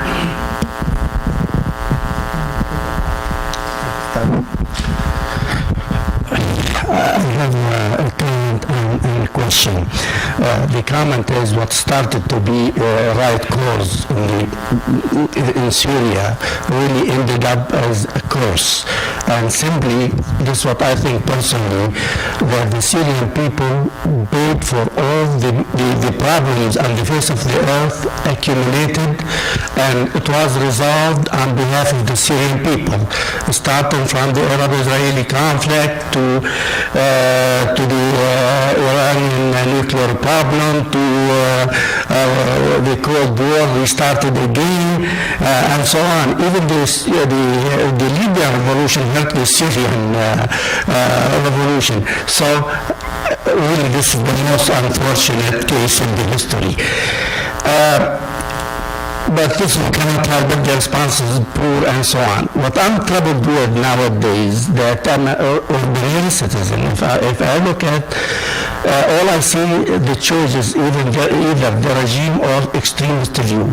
And frankly, I don't like both. I don't care to be, and I realize the Syrian by nature, they have modern thinking. However, the crisis unfortunately bring the extremist, the ugliest feeling in us. And I do see all these people in the world, activists, they're not paying attention to the absence of the modern voices to break out of this problem. I hope you can help me understand. Actually, maybe this is the fault of the media. The media shows that the Syrian crisis is black and white, the extremists and the regime. While really Syrians have very wide spectrums. You have, and from peaceful activists, and so maybe now, yes, the war is, and the situation is getting worse and worse. But at the end, this is the end of any war. The end of any war is to having a peaceful and negotiations. What I hope and what I think most Syrians are hoping to see now, that all the international community, US and European Union, pushing the two sides to Geneva too, and really to have an agreement there, because I don't know actually what to say in this crisis. There is a lot of things to be said. So yes, focusing and talking to these spectrums between the regime and the extremists is a very important thing. And there is some work is going on with them, but it's not a lot actually, because on behalf of what I have said a little bit before that about the donors and donations and the obstacles of donation of funding and etc. And because actually they don't have a very good or strong support from governments and countries. So you know that extremists and Islamic are supported by Gulf countries, and opposition is and the regime is supported by Russia and China and Iran, Hezbollah, and but the people between these two sides are really not supported well. so that maybe we missed peaceful voice in Syria, and we didn't hear it more, and also because of the media, which is focusing more and more on the two sides, or the two sides of the conflict, the extremists and the regime. If I may ask a quick question, no doubt very good work you do, I admire what you're doing. Quick question, do you coordinate or communicate or exchange information with organizations such as Amnesty International or Human Rights Watch? Our international report for the moment is a part of international networks, and we have a lot of international partners, so we share this information. Okay, so Robert, I want to be mindful, we have our Skype did connect back up. We have a woman who is working on violation of women's rights in refugee camps, and they're working a lot of documents that we'll be able to log in with her for a little bit. I'll be quick. Joanna, you have a question, and then. One thing that people from USAID and other government departments won't tell you is that, is that much of the work on sort of accountability and the quantification of the impact of aid and whatever is almost entirely fraudulent. It very rarely measures real impact in any way. It measures outputs, it doesn't measure outcomes. It's been a complete failure over the past decade. And really it's time for people to push back against this sort of approach, because what we've seen in Syria is that the moderate middle ground has been cut out of the financial process, because the Saudis and the Qataris, they're not paying attention to these sort of issues. They're not demanding environmental assessment statements and things like that. I'd really urge all Syrian activists to kind of bind together and really stand up against this when it comes to funders, because the simple reality is the US government and others need you as much as you need their money, ultimately. And you really need to resist, I think, this often completely absurd and counterproductive approach to assistance, particularly in times of conflict. It's not working, it's never worked, it doesn't work, it never will work. It's time to really actively push back against it and to not be afraid of doing that. Because it's an incredibly misapplied set of policies. It's a disaster for aid in general. And I think there is a growing movement against a lot of this stuff. It doesn't lead to accountability, it doesn't lead to better performance. It's time to stand up against it.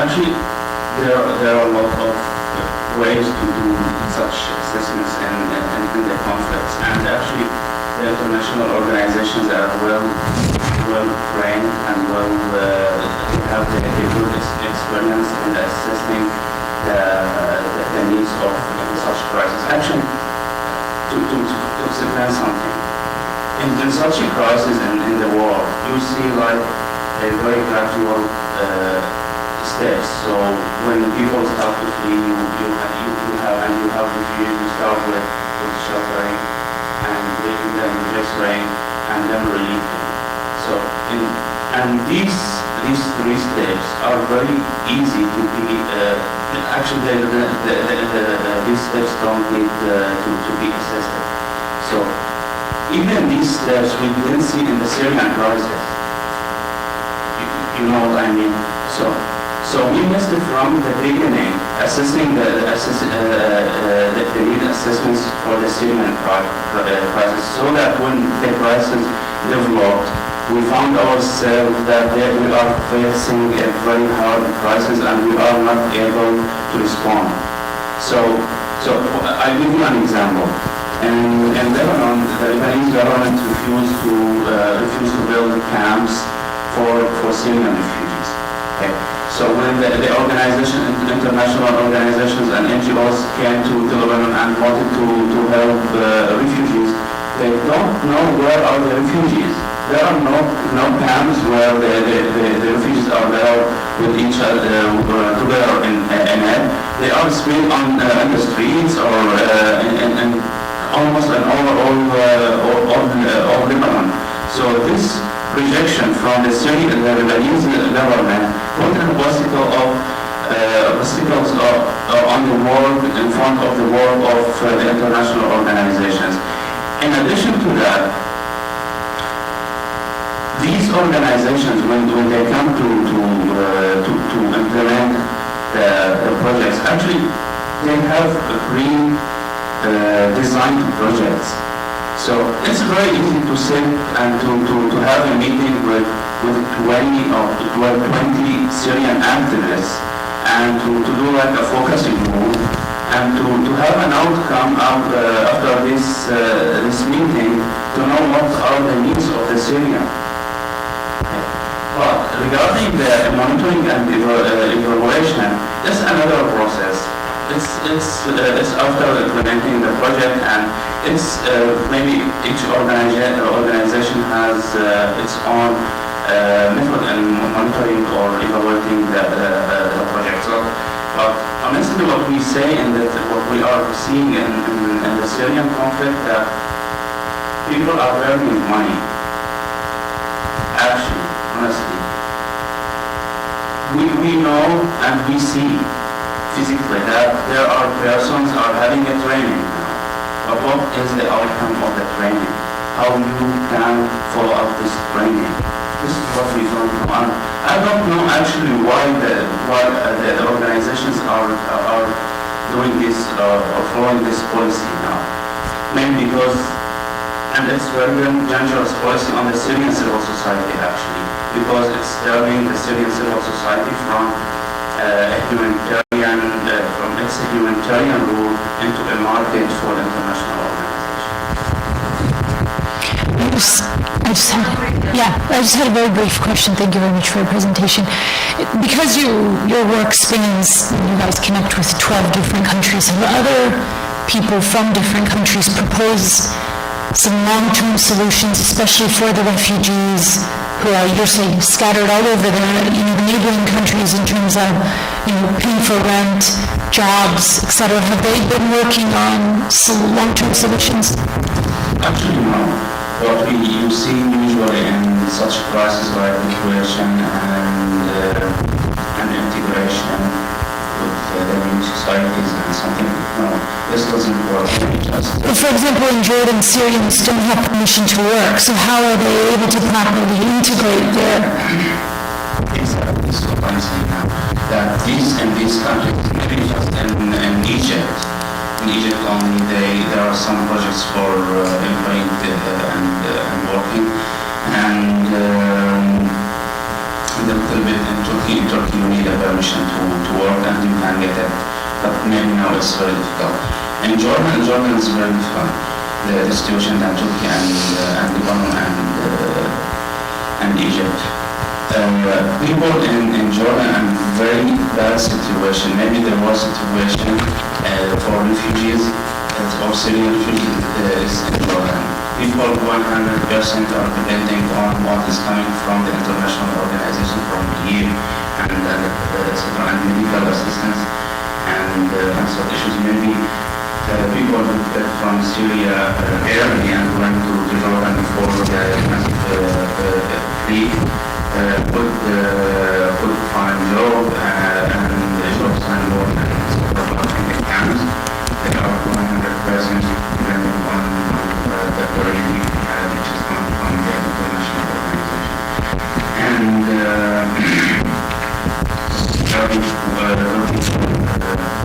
on that, actually there is not a very clear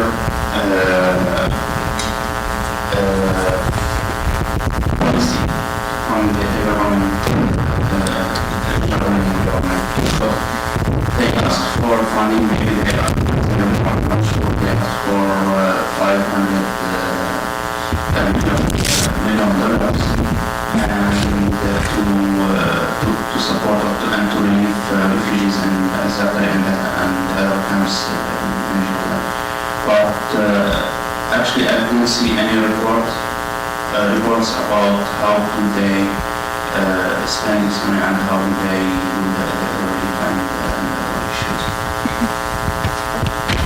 In Lebanon now, they started to build camps for refugees. Actually, people there are people now, and it's over than what the Lebanese government can bear and be responsible. Okay, thank you so much, and we look forward to inshallah for more conversations during lunch. Thank you.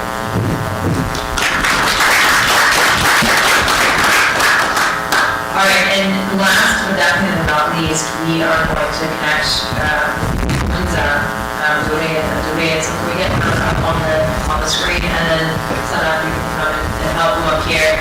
We're going to try to keep this brief and concise so that we can get you guys to lunch, and then right before we go to lunch, I will update you guys on the changes for the workshops. We're probably just going to have our luncheon turn into the workshop groups as we sit down. So we'll talk about the topics, and instead of going into breakout rooms, we will simply just stay in the space and have continued conversations around the topic. So without further ado, let's get her up on the screen, please.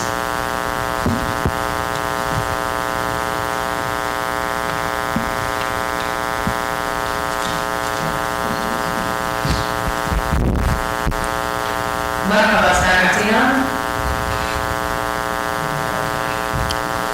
يسمع؟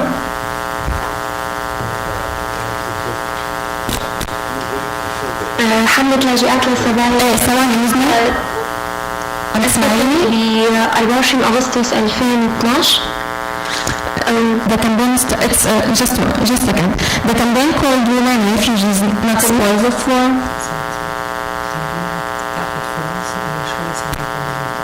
Okay. يسمع تسمعيني؟ يسمع؟ ألو؟ تسمعيني؟ إيه تمام. طيب بس احكي عن حالك وعن الحملة. كيف؟ احكي عن حالك وعن الحملة. تمام. بالنسبة بعيد من حملة لاجئات للصبايا، أنا أسست حملة لاجئات للصبايا اللي تعنى باللاجئات السوريات والنازحات. هدف الحملة هو حماية اللاجئ السوري بالنزاع المسلح أو بفترة الحروب، بسبب أن النساء عموما هم الفئة الأكثر ضعفا والتي يتعرضن للضغط الأكبر والخسارة الأكبر في الحروب. So her name is Nadrid, and she's the campaign founder of the campaign called Women Refugees Not Spoils of War, and the campaign started in August 24th, 2011, and the main target or the main goal of the campaign is to protect women who had to flee out of Syria and inside of Syria, because in the wars women they are the most targeted group who they face being used and violence. سبب بداية الحملة كان تواجد دعوات انطلقت من الخليج أو من العالم العربي لكسب اللاجئ السورية كامرأة رخيصة وسهلة المنال للزواج. وكان من هنا وبعد تنسيق 6 حالات بدأت الحملة في عمل نشاطها على الأرض. Okay, so what inspired us to start this campaign is that we heard about a lot of marriage proposal from Gulf men or whatever to Syrian women in refugee camps, and that wasn't like normal proposal. That was because they are in a weak situation and they don't have options. So after we document 6 cases in such a case, we decided to start this campaign. Okay. خاصة أنه يوجد لاجئات من فئة خاصة، إما لاجئات مغتصبات أو لاجئات بدون معين أو لاجئات قاصرات بدون حتى عوائلهم. Okay, so and we found that the Syrian women refugees, they are not like just normal women refugees. Sometimes they have been raped in Syria, or they are under age, under 18, or they don't have someone responsible of them, and they have to flee to Syria alone. تعمل الحملة على 3 مناحي أو قضايا. المنحى الأول المنحى الحقوقي والتوثيقي للحالات، والمنحى الآخر وهو الإغاثة والتنمية للاجئات، والمنحى الثالث وهو المشاريع التنموية أو المشاريع المتناهية في الصغر لتجريب اللاجئات وتأمين عملهم. Okay, so we are working on 3 measures. First, we try to document all the cases that women facing from violence being used or like obligatory marriage, and we also try to relieve and development the women. That's through like empowering them, really small projects, but it's so useful for them. نعمل الآن على رصد معلومات عن اللاجئات اللواتي لا يحملن وثائق رسمية من باسبور أو هوية، وهم أو عموما اللاجئين السوريين يشكلون أكثر من 61% من تعداد اللاجئين الذين لا يملكون أي وثيقة رسمية. Okay, and we try to focus on the women who they don't have formal documentations like ID or passport, and they have to flee without any formal documentations. And we have to mention that 61% of the refugees, women, men, children, they don't have formal documentations. Okay. والمشروع الأخير الذي نعمل عليه الآن هو مشروع دار آمن للنساء، وهو دار في دول اللجوء في مصر ولبنان وتركيا والأردن. هذا الدار تستطيع اللاجئة اللجوء إليه في حال تعرضت إلى العنف أو الاستغلال أو الإجبار على أي شيء هي لا تريده، ولا تجد مساعدة من أي طرف آخر. Okay. So our last project is a shelter, like safe shelter for women in neighborhood countries like Jordan, Turkey, Lebanon, and Egypt. And this shelter would be like the safe home for women who had faced violence or been used or obligation marriage. تؤمن حملة لاجئات لا سبايا بدور المرأة في المرحلة الانتقالية أو في مرحلة الحرب ذاتها، ولذلك يجب علينا أن لا نهمل هذا الوقت بتطوير المرأة، أو على الأقل أن تبقى في المستوى الذي كانت عليه لتستطيع تجاوز هذه المرحلة وتستطيع أن تلعب دورها الهام في المرحلة الانتقالية ومرحلة بناء الدولة فيما بعد.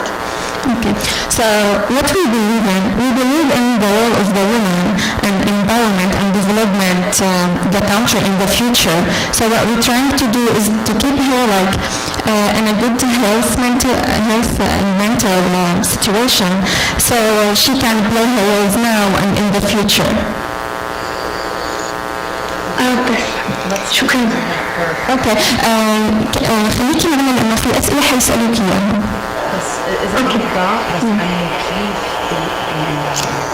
How is she connected to the international development projects that we can do? I must say that her work has been featured in a lot of mainstream international newspapers. She's gotten report coverage from a lot of major press for her work, and I just wanted to ask her how she's working on expanding that and how she's connecting with traditional development organizations and aid organizations around relocation. كيف عم تحاولوا تتوسعوا عالميا انه كيف عم تتواصلوا مع المنظمات، في يعني خطه للتواصل مع المنظمات اللي عم تشتغل على موضوع المرأة والتنمية والتطوير؟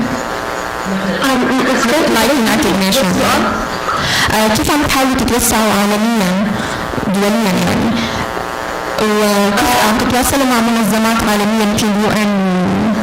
بالطبع تواصلنا مع عدة منظمات إما لتطبيق تجارب أخرى في بلدان تعرضت لحروب وكيف اجتازت المرأة هذا الوضع أو اجتازت من حيث اللجوء.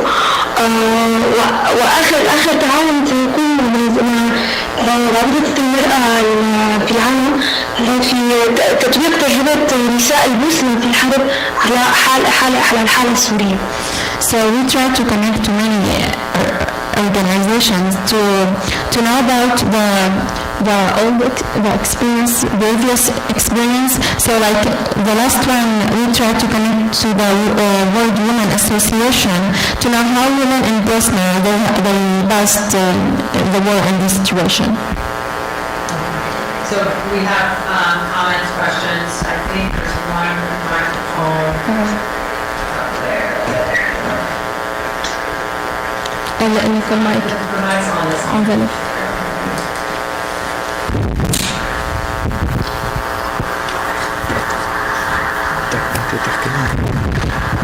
I would like to thank شكرا كثير على الجهود الصراحة بتقطع القلب مثل ما بيقولوا لنسائنا في الداخل. جزاك الله خير. شكرا كثير. Yeah, I would like to thank her for the presentation. My question to you, have you done any what do you call it, places as you said, or any initiative, or just steal an idea and so forth? Have you start any places like in Jordan or Lebanon or Turkey to help our sister?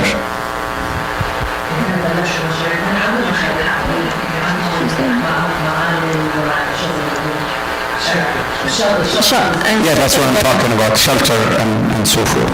إذا فيك يعني تذكر بس المشاريع اللي عملتوها بالأردن مثلا مشان المرأة يعني المشاريع الصغيرة. المشاريع كانت في الأردن مشاريع النمو أو الطبخ السوري، تجميع لاجئات في المخيم أو حتى خارج المخيمات من خلال الطبخ السوري المولع بالسمان أو مكدوس أو حلويات العيد. من ناحية في الأردن وفي تركيا توزيع فلاير أو منشورات توعوية وإنشاء ورشات تحوية مع اللاجئات. بالإضافة أطلقنا حملة لمساعدة النساء في بيوتهن بالتبرع بماكينات الخياطة القديمة أو المستعملة بينية للمخيمات أو للنساء اللاجئات للاستفادة منها في عمل في بيع المنتجات التي يصنعنها. Okay, so they did a lot of projects in Jordan and Turkey, and some of the projects like they opened like the Syrian kitchen where in refugees camps women like they came to one room and they cook Syrian food and they sell the Syrian food and they give back the money for the Syrian women, and they also publish a lot of flyers in refugees camps to raise awareness about for many issues so women can get knowledge about it. And in addition to debates and talking like for psychological support. And the last one is the, can you explain? They have a sewing workshop of some sorts where they get people to donate old sewing machines and sewing equipment, and they let these women ultimately become self-sustaining so that they don't resort to getting married early, and ultimately the campaigns. Being independent. Yeah, I want to contextualize it. The campaigns they're doing are really trying to not only empower women, but give them economic opportunity so that they do not resort, and their families do not resort to encouraging them to get married young or as you know. And when you empower women, you empower a family actually. But it's questions about shelters.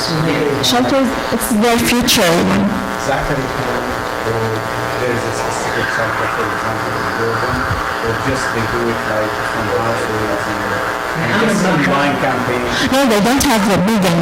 Oh, so they don't have, that's my, No, they're like online campaign, but like they have people in refugee camps in each neighborhood country. So, تفضل.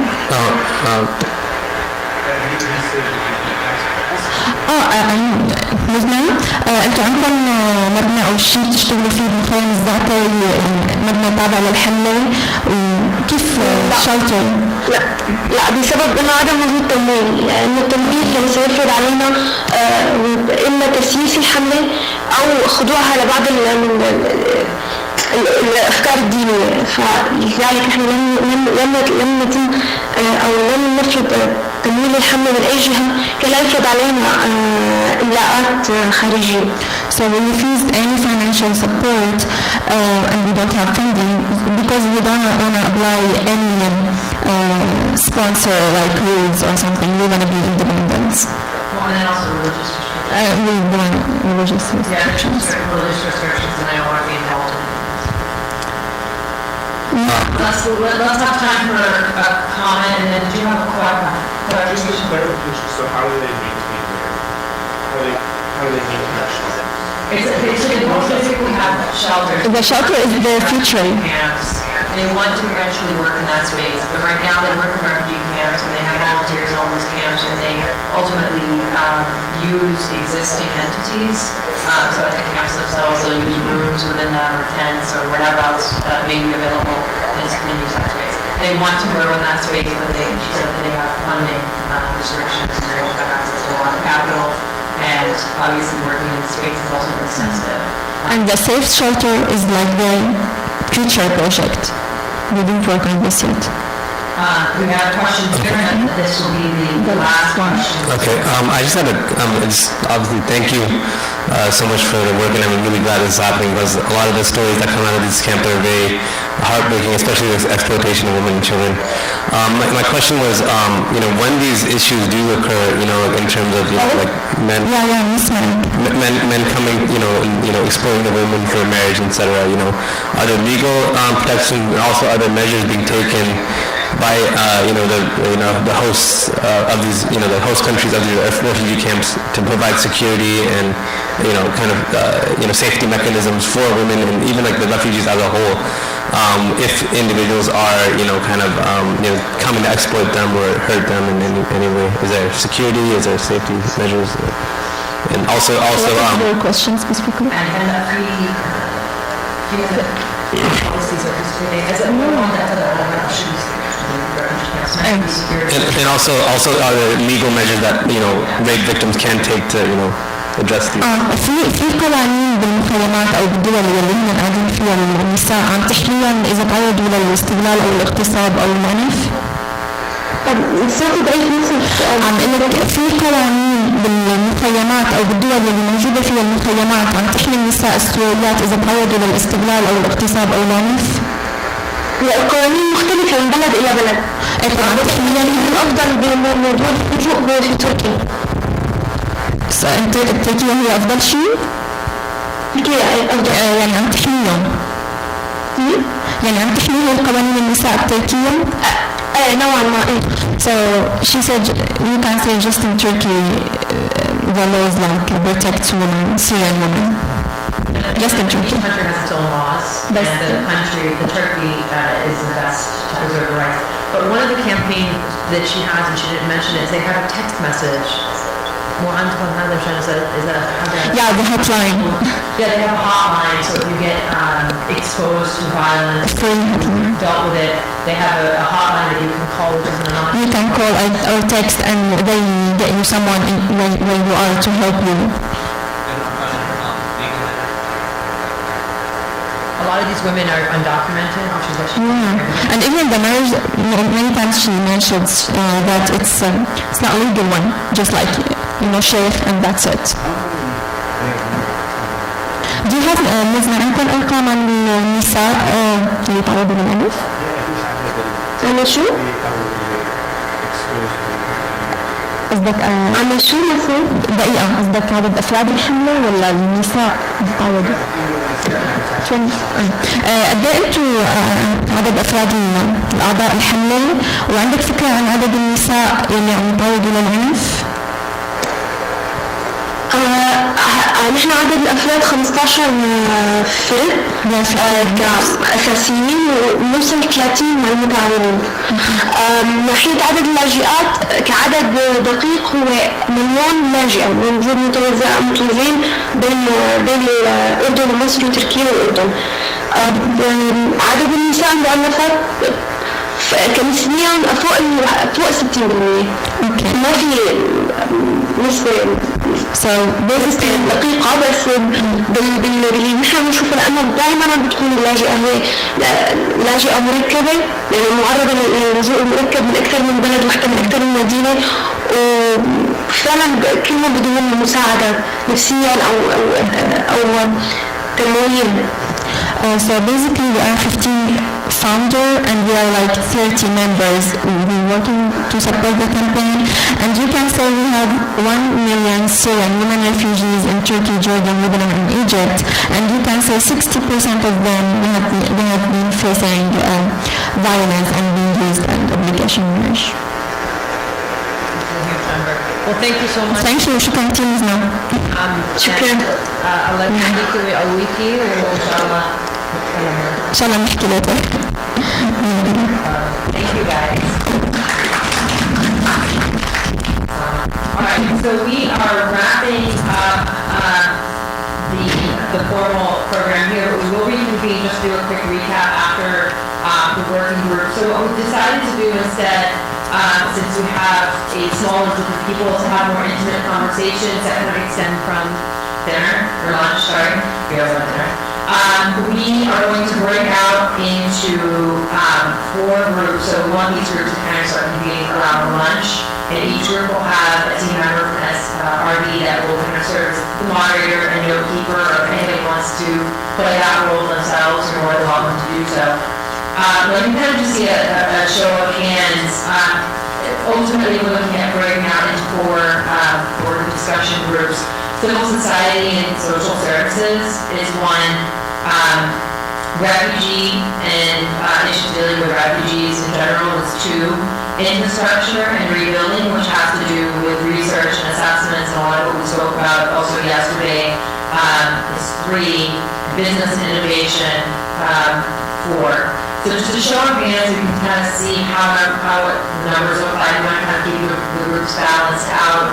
And there may be some overlapping interests, but if you guys want, what we hope to do is to keep notes of the conversations, really have these conversations be thorough. I want to make sure everybody at the table has a role to play and to speak, even if it's just tossing out ideas. If you guys know organizations working in these spaces that are not connecting, one of the big goals and one of the outcomes of this is we do want to circulate to all the SRB partners and people who have expressed interest in this forum that could not be here with us. It's to circulate some resources and information and really have statistics and all of the stuff that we're discussing available publicly on SRB's website to try to gain more momentum in the sphere of kind of coordination. And infrastructure thing, there's not many people are going to be there. It's relatively, forgetting maybe the engineer disagree with me. Samaya, can you combine it with another? But there's certain topics that I really want to flush through. And that's one of them. I don't know, I mean, I can get a show of hands, but really infrastructure and research assessment, I think is very crucial, and it ties in. So I think that's what I'm trying to say is at the very end, we come back and reconvene, there is going to be overlap, but looking at assessments for how much has been damaged and what activity is currently taking place. And again, I think one of the things we really want to have these discussions do is share your resources with each other and talking about ideas. So if you guys know organizations or institutions or funding mechanisms that are working in this space or want to work in this space, this would be a great time to share that, because I know there's a wealth of resources just among you all. So just a show of hands, and if there's one or 2 people that are interested in infrastructure and research, then maybe we can consider it. But I want to make sure that people kind of get what they want out of these discussions also. So who's interested in civil society and social services?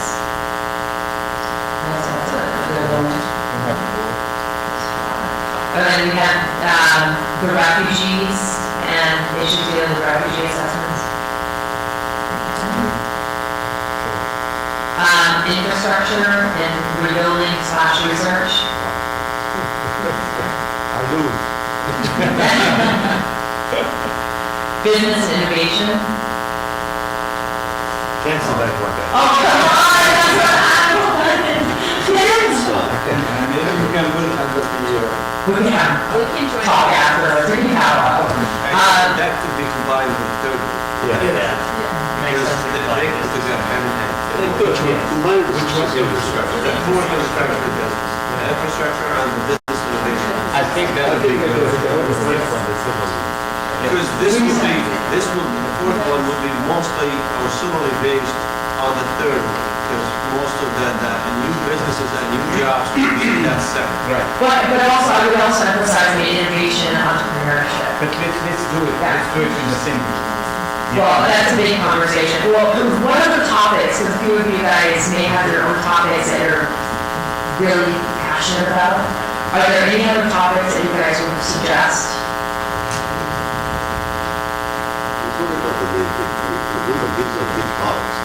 I don't know, but if somebody wants, is passionate about something. Do you have something in mind? I would even want something. Do you have something in mind? No, I mean, the main topics, I mean, development agendas was one, but I mean, it ties into everything else. So, I mean, if that's a good conversation, infrastructure and rebuilding, I want to make sure that the conversation doesn't get too convoluted because it is a really big topic. So that's why I'm worried about combining business and innovation with it, because looking at assessments and what's damaged and how do you accurately report, et cetera, is a whole conversation and business as a whole. So let's just go ahead and start this conversation. So if you guys feel that throughout the conversation, whoever's going to be the moderator of each feels like the conversation is getting too polarized and too convoluted, there are a lot of tables, so maybe we can just break off and do whatever. Does that sound good to everybody? All right, thank you. And lunch is over here, and we're done. You want to take groups? Yeah. And each group is going to present. Yeah, at the very end, so I mentioned this at the beginning, but we emphasize it again, at the very end, we're going to cut the program a little short today, so we will finish before 5 o'clock. So when we're done with the workshop groups, let's give about 2 hours or so, an hour and a half, 2 hours to really get some fruitful conversations going. I'll be checking in with all groups if you want, or feel like you have in the heart of a conversation and need more time. That's absolutely fine. The goal is to reconvene in here, maybe share just a few key things from each group discussion, which will be done by the group moderator. So if there's, once you guys convene, instead of using an SRD person, if you guys would like to personally nominate yourselves for the note keeping and kind of writing roles, then you can do so yourselves. So, table, let's create a point person. So civil society and social services, can you show me your hands again? Okay, can you guys find a table? And these two are your point people. So raise your hand, wave, everybody knows you guys. Woo-hoo. All right, so there's your point people, find them, that's civil society and social services. Infrastructure and rebuilding and research. Okay, so you two pick a table and you guys have point people for that table, and then refugees, I know Saru, I saw you somewhere. Okay, Saru, it's going to be helping facilitate and notate on that table, and please find a table for your group to sit at, and then I will sit by myself and talk about business.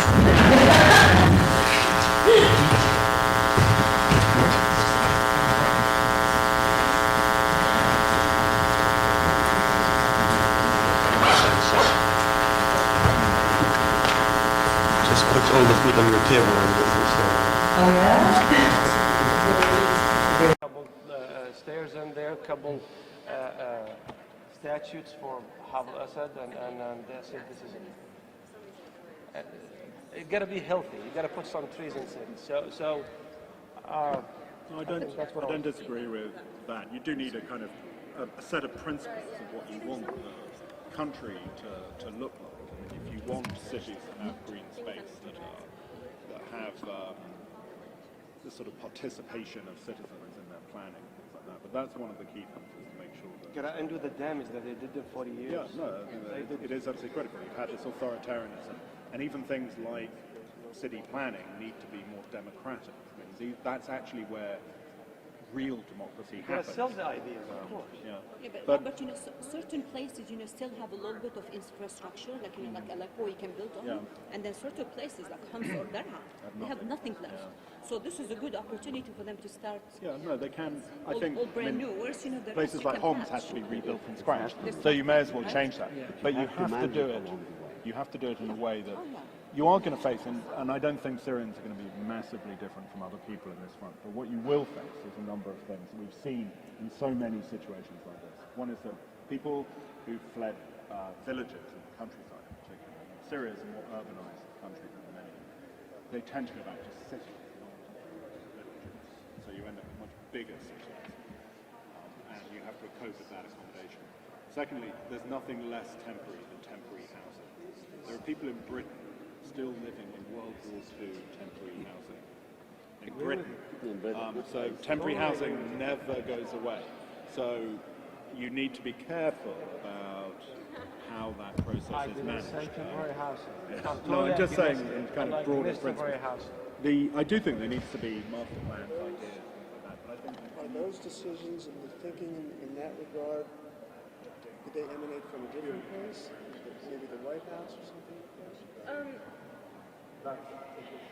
Seems like one of the things. So, I mean, the two humanitarian agencies are USAID and and so they work together on Syria. And PRM, Bureau of State Preventive Medicine, work for refugees in neighboring countries.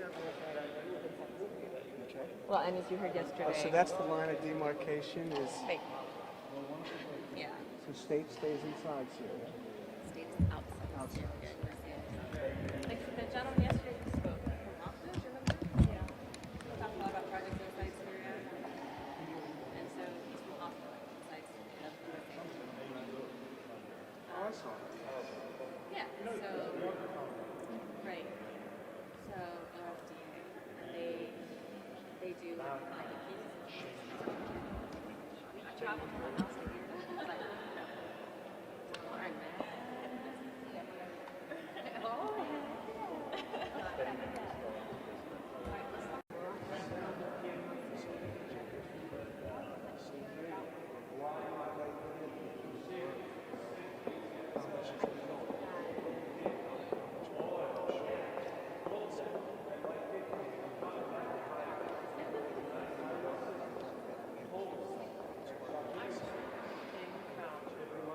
So what he's doing, that chocolate is amazing. Yeah. It's screaming yummy.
They're still working on the coordination, but the majority of the time it's outside of the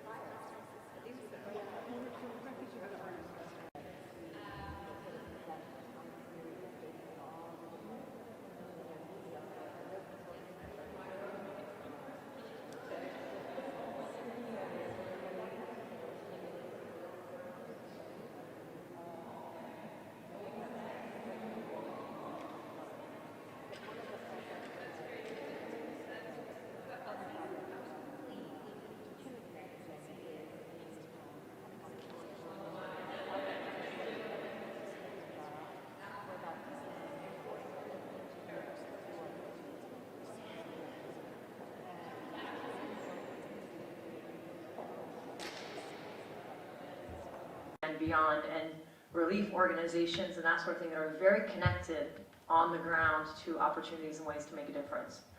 I would say with that, one of the things that we are going to be doing is putting more reports onto the SRD website in the development tab that is going to be updated very soon. And I know we mentioned this in some of the discussions, but a lot of the research that people have been asking about, different reports, different things that are kind of initiatives working in the space, just to be able to pull them into one place for people that are interested in learning more about what's happening and how to be engaged and whatnot.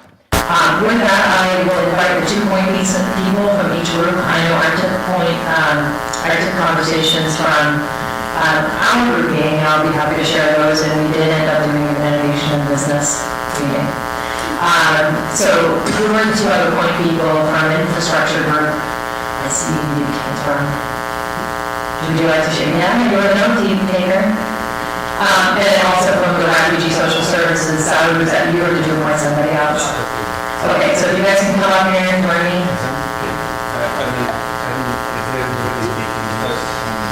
It has a minute now.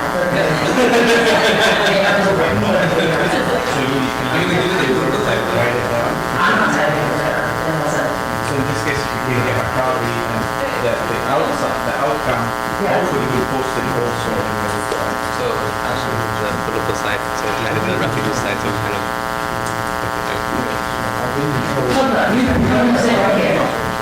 I will never do that. It was important as a user, I was born in Syria. I'll be statistic.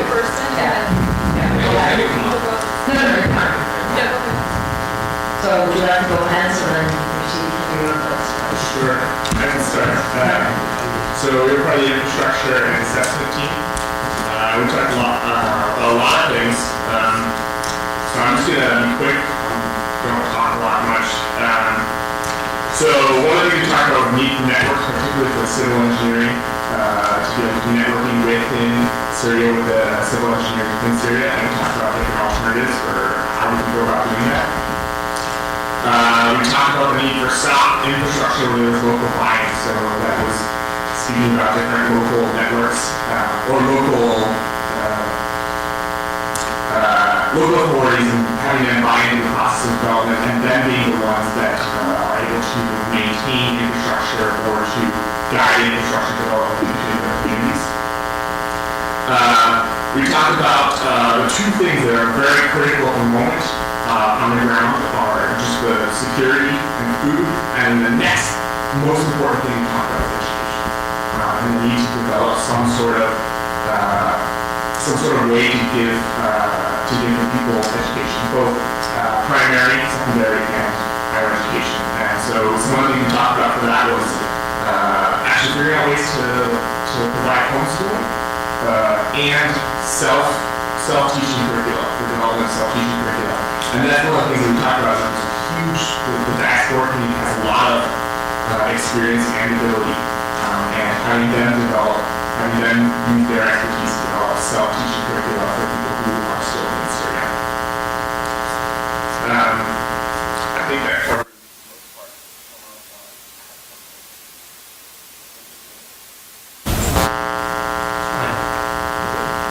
Okay, our group was kind of a mega group, you could say. We had several aspects, we had several aspects, including refugees services and also civic engagement post-conflict. The million-dollar question that we kind of discussed was how do we coordinate efforts with all of the moving parts in Syria, with the various NGOs, and one of everyone had agreed upon was an online portal where NGOs and people on the ground can kind of see who's doing what, and kind of coordinate that effort better. Not only by having an online portal, but also being able to connect to those individuals, in various fields like medicine and education, and we kind of had broken down some of the key needs of the refugee community to not only provide them for their immediate needs like medicine, education, water, etc., food, clothes, etc., but to kind of be able to transition back to Syria once inshallah God willing it's stable again, become leaders and be builders of their communities. There's one of the thoughts that came up was connecting donors to NGOs, which is obviously every non-box challenge, connecting donors to NGOs. And I think this online portal would be a perfect way to not only help non-box in the field, but also individuals who want to kind of benefit or volunteer or donate their time and energy to those efforts. Lastly, there's a discussion on RFPs and basically creating a standard or requirement for individuals seeking funding from the government. So it's not kind of everyone's going at the same time, kind of overburdening themselves, kind of fighting over themselves for the same funds. But I think the biggest takeaway was this definitely a need for coordination through this online portal, and carry that online portal to connections kind of individuals. And we also had a discussion about the political advocacy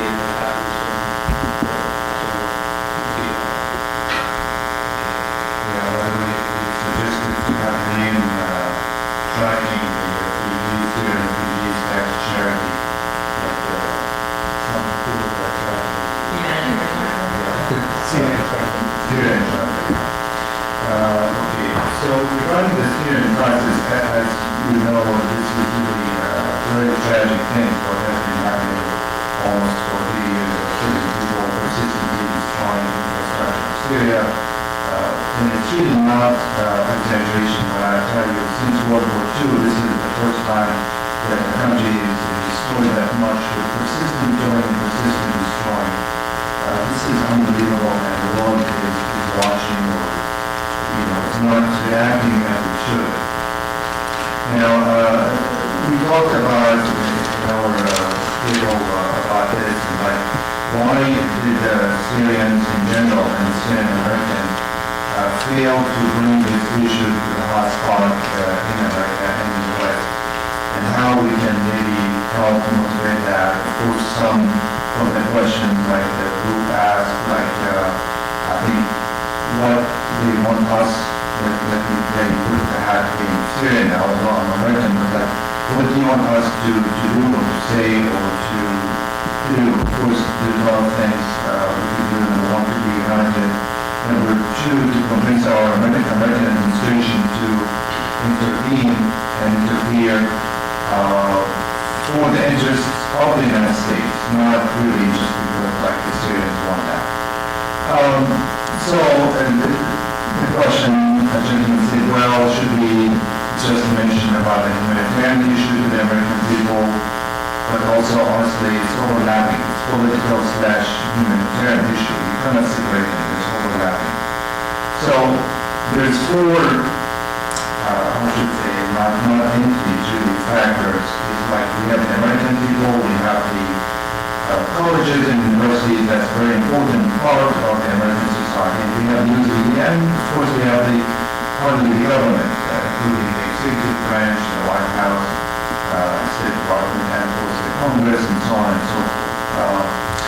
So the question, which of course is very difficult to answer, is like how we can get people specialized. We do have some lobbying and advocacy groups in terms of communicating with the government, and we have one of them here in the city that has been doing a good job. But we also need to engage the American people. We have to have city hall meetings to convince them why we should let our American administration interfere to save the children of Syria. I think it's very important. I learned to play politics from Iran and other people. It's like there are buzzwords. I mean, you don't say, oh, we want to do a military strike. You don't want that. And truly, we want our American troops to go there. We want to save the children. If I had the chance to meet Obama or whoever the military people or whoever the decision makers, I would say, I don't care how you do it, just save the women and children of Syria. But we need to bring it up to the news media. We need to motivate the people, have our alliances with churches, synagogues. A lot of people are on our side, the Cubans, the Iranians who are against the Iranian regime.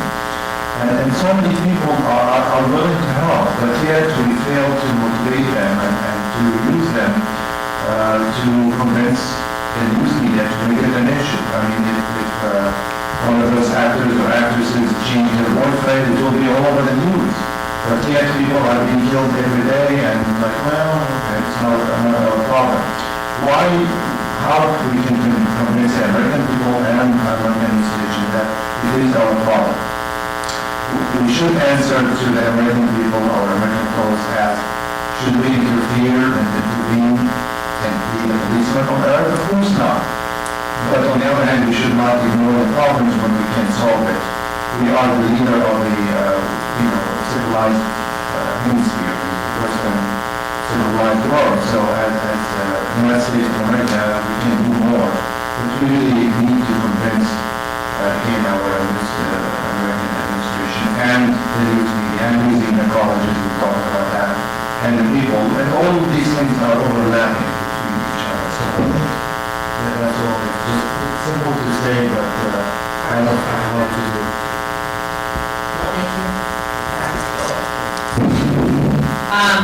And please represent New York City and we will hopefully have more concrete and bullet points that have resources to share. In wrapping up, I do want to quickly say that whoever has not gotten a chance to get a stat report, you're more than welcome to grab one. We will have the PDF link to the report on the website. For those who were not here yesterday, it is a pretty comprehensive report on what's happening in Syria with regards to destruction of schools, of healthcare systems, of water infrastructure, et cetera, in addition to looking at economic destruction in rebuilding. It is already on the site, but we'll make it a lot more clear when you look at it. So feel free to grab a copy. It is in English. We are going to be compiling it in Arabic statistics hopefully in the future. That being said, Dr. do you have any closing last remarks, and then we'll let you also be free. While you're coming up here, I will say we have Sophia Sabah, who's a Syrian artist, has donated 3 pieces. These are just print copies of them. She obviously has much nicer copies than I can advance. I didn't know that. There we go. They're 3 different pieces, and they're all, her artwork is all inspired by women of war, and women who have obviously, for whatever reason, been facing a lot of threat of the war. A big part of them are refugees and whatnot. So her paintings speak very much to the emotion and capturing the emotion of Syrians that are Syrian women that are in this place.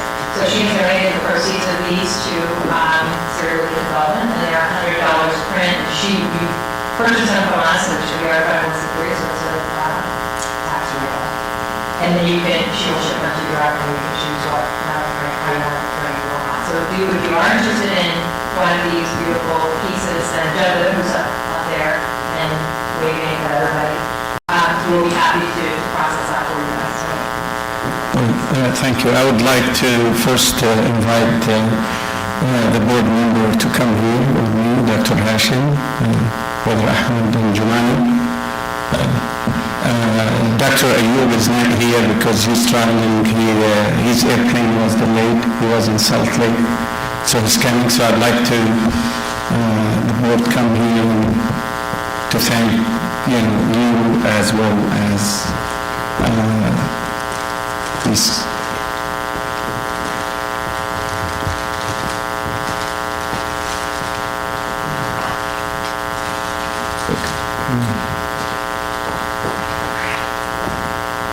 So as really, this is our board, Dr. Hashim Mubarak, Ahmed Al-Frey, Brother Ahmed Al-Frey, Jumana Qaddour, myself, and we have Dr. Ayub, Abd Ayub, maybe you know him. He's on our board too. We'd like, in the name of Syria Relief and Development, like to thank you all. And really we did that effort not to, praise Syria Relief or the relief work per se, but really is initiative from SRD to bring the people who's working in development and bring them to the same table, create a platform, and try to start somewhere to connect with each other. And really, when I was surprised how many initiatives through that conferences, and we had many canceled as well, and we know many of them, we don't know yet about them. So there are multiple and many initiatives in development and other things, are there. But really we would like to bring all of them together, and we're talking about Syria. We're not talking about per se certain organization or something. Everybody working to rescue, as Dr. Hashim put it, properly rescue the children and women of Syria. I can give you one statistics. I just got it yesterday. In Al-Ghuta al-Sharqiyya, they sent it to me. 79,000 children under 2 years old. 79,000. And by statistic in every area is how many 6-month-old, how many 2 years, how many 1 year, and so forth. But we're talking about infant under 2 years. 79,000 in only Al-Ghuta al-Sharqiyya. If you don't know Al-Ghuta al-Sharqiyya, where this is in Damascus, the cold is so severe over there. They don't have any source of, protected them, no milk, no baby electricity, and counted There is nothing, no essential life needs for them. That's what we're talking about, just al-Ghouta al-Sharqiyya. And don't talk about Homs and Daraa and Deir Zor and Aleppo and so forth. So really our efforts really to save the children and women in Syria. And we are trying to create a kind of a forum to start the phase, hopefully, we say 2025, to build Syria back. And Syrian people are, by nature, by the way, tolerance, moderate, and we've been living together. Alawi, Sunni, Shia, and Christian, Muslim, Jersey, together for 4 years. We never had problem. My neighbors, for centuries, my neighbors just cross the street, Alawis, and we are the best friend till now. And we did not have this animosity between us, but really we've been forced to this situation, and I can consider it as a transition really. So, in our behalf, I would like to thank you all to come together, and hopefully is a starting stone to build on it. And I would like to thank Hazan and her team. I don't know if anybody in team would you like to come here? Sana, would you like to come here, please? Sana helped a lot.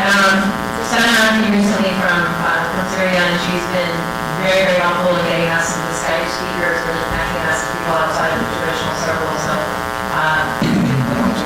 So I'd like Sana to come here. And unfortunately, the research team is not here. They were here yesterday. Yeah, I'd like to, Aisha, could you come here, please? And Jabir, would you like to come here, please? Those like the hidden soldier, they're trying to help in putting those conference together. And I would like to give the podium to Dr. Hashim. I just want to, can you write this down, please? This article summarized the whole thing. Syria, the world forgot. Syria, the world has forgotten or forgot. An article in the New York Times several months ago, but it's a beautiful article by Alia, A-L-I-A, Malik, M-A-L-I-K. She talks, it's really, it made me tearful when I read it a few months ago, but it's really summarized the whole thing about the Syrian crisis. Thank you, Dr. So we would like to thank Hazani. She started working in May, starting May in this, to bring this conference or the summit together. She never really put any or spare any time not to make that happen, day and nights, and our board, and in behalf of our board, I'd like to thank her and thank her team for the dedicated work, and thank you very much.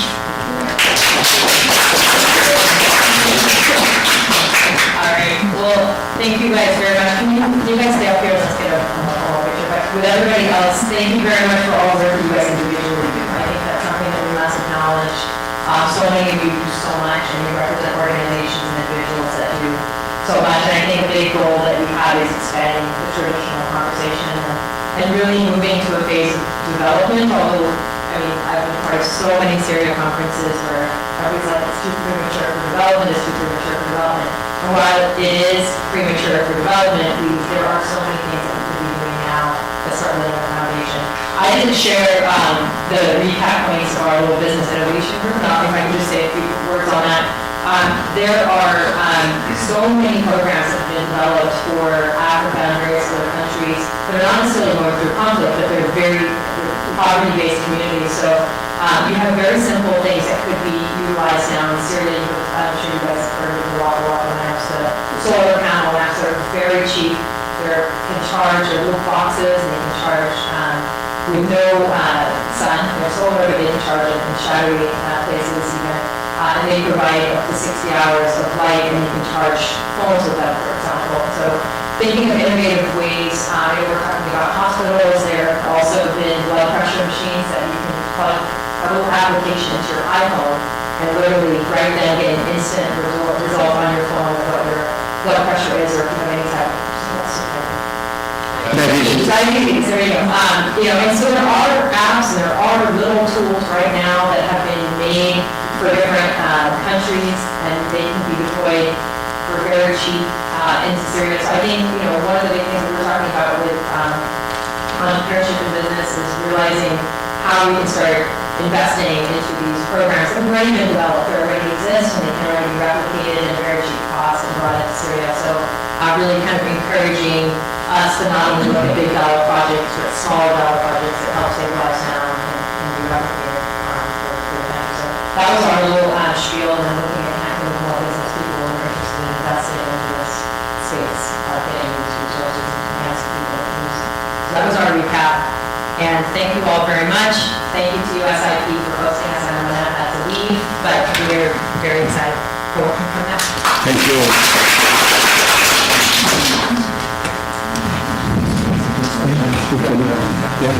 Oh, amazing.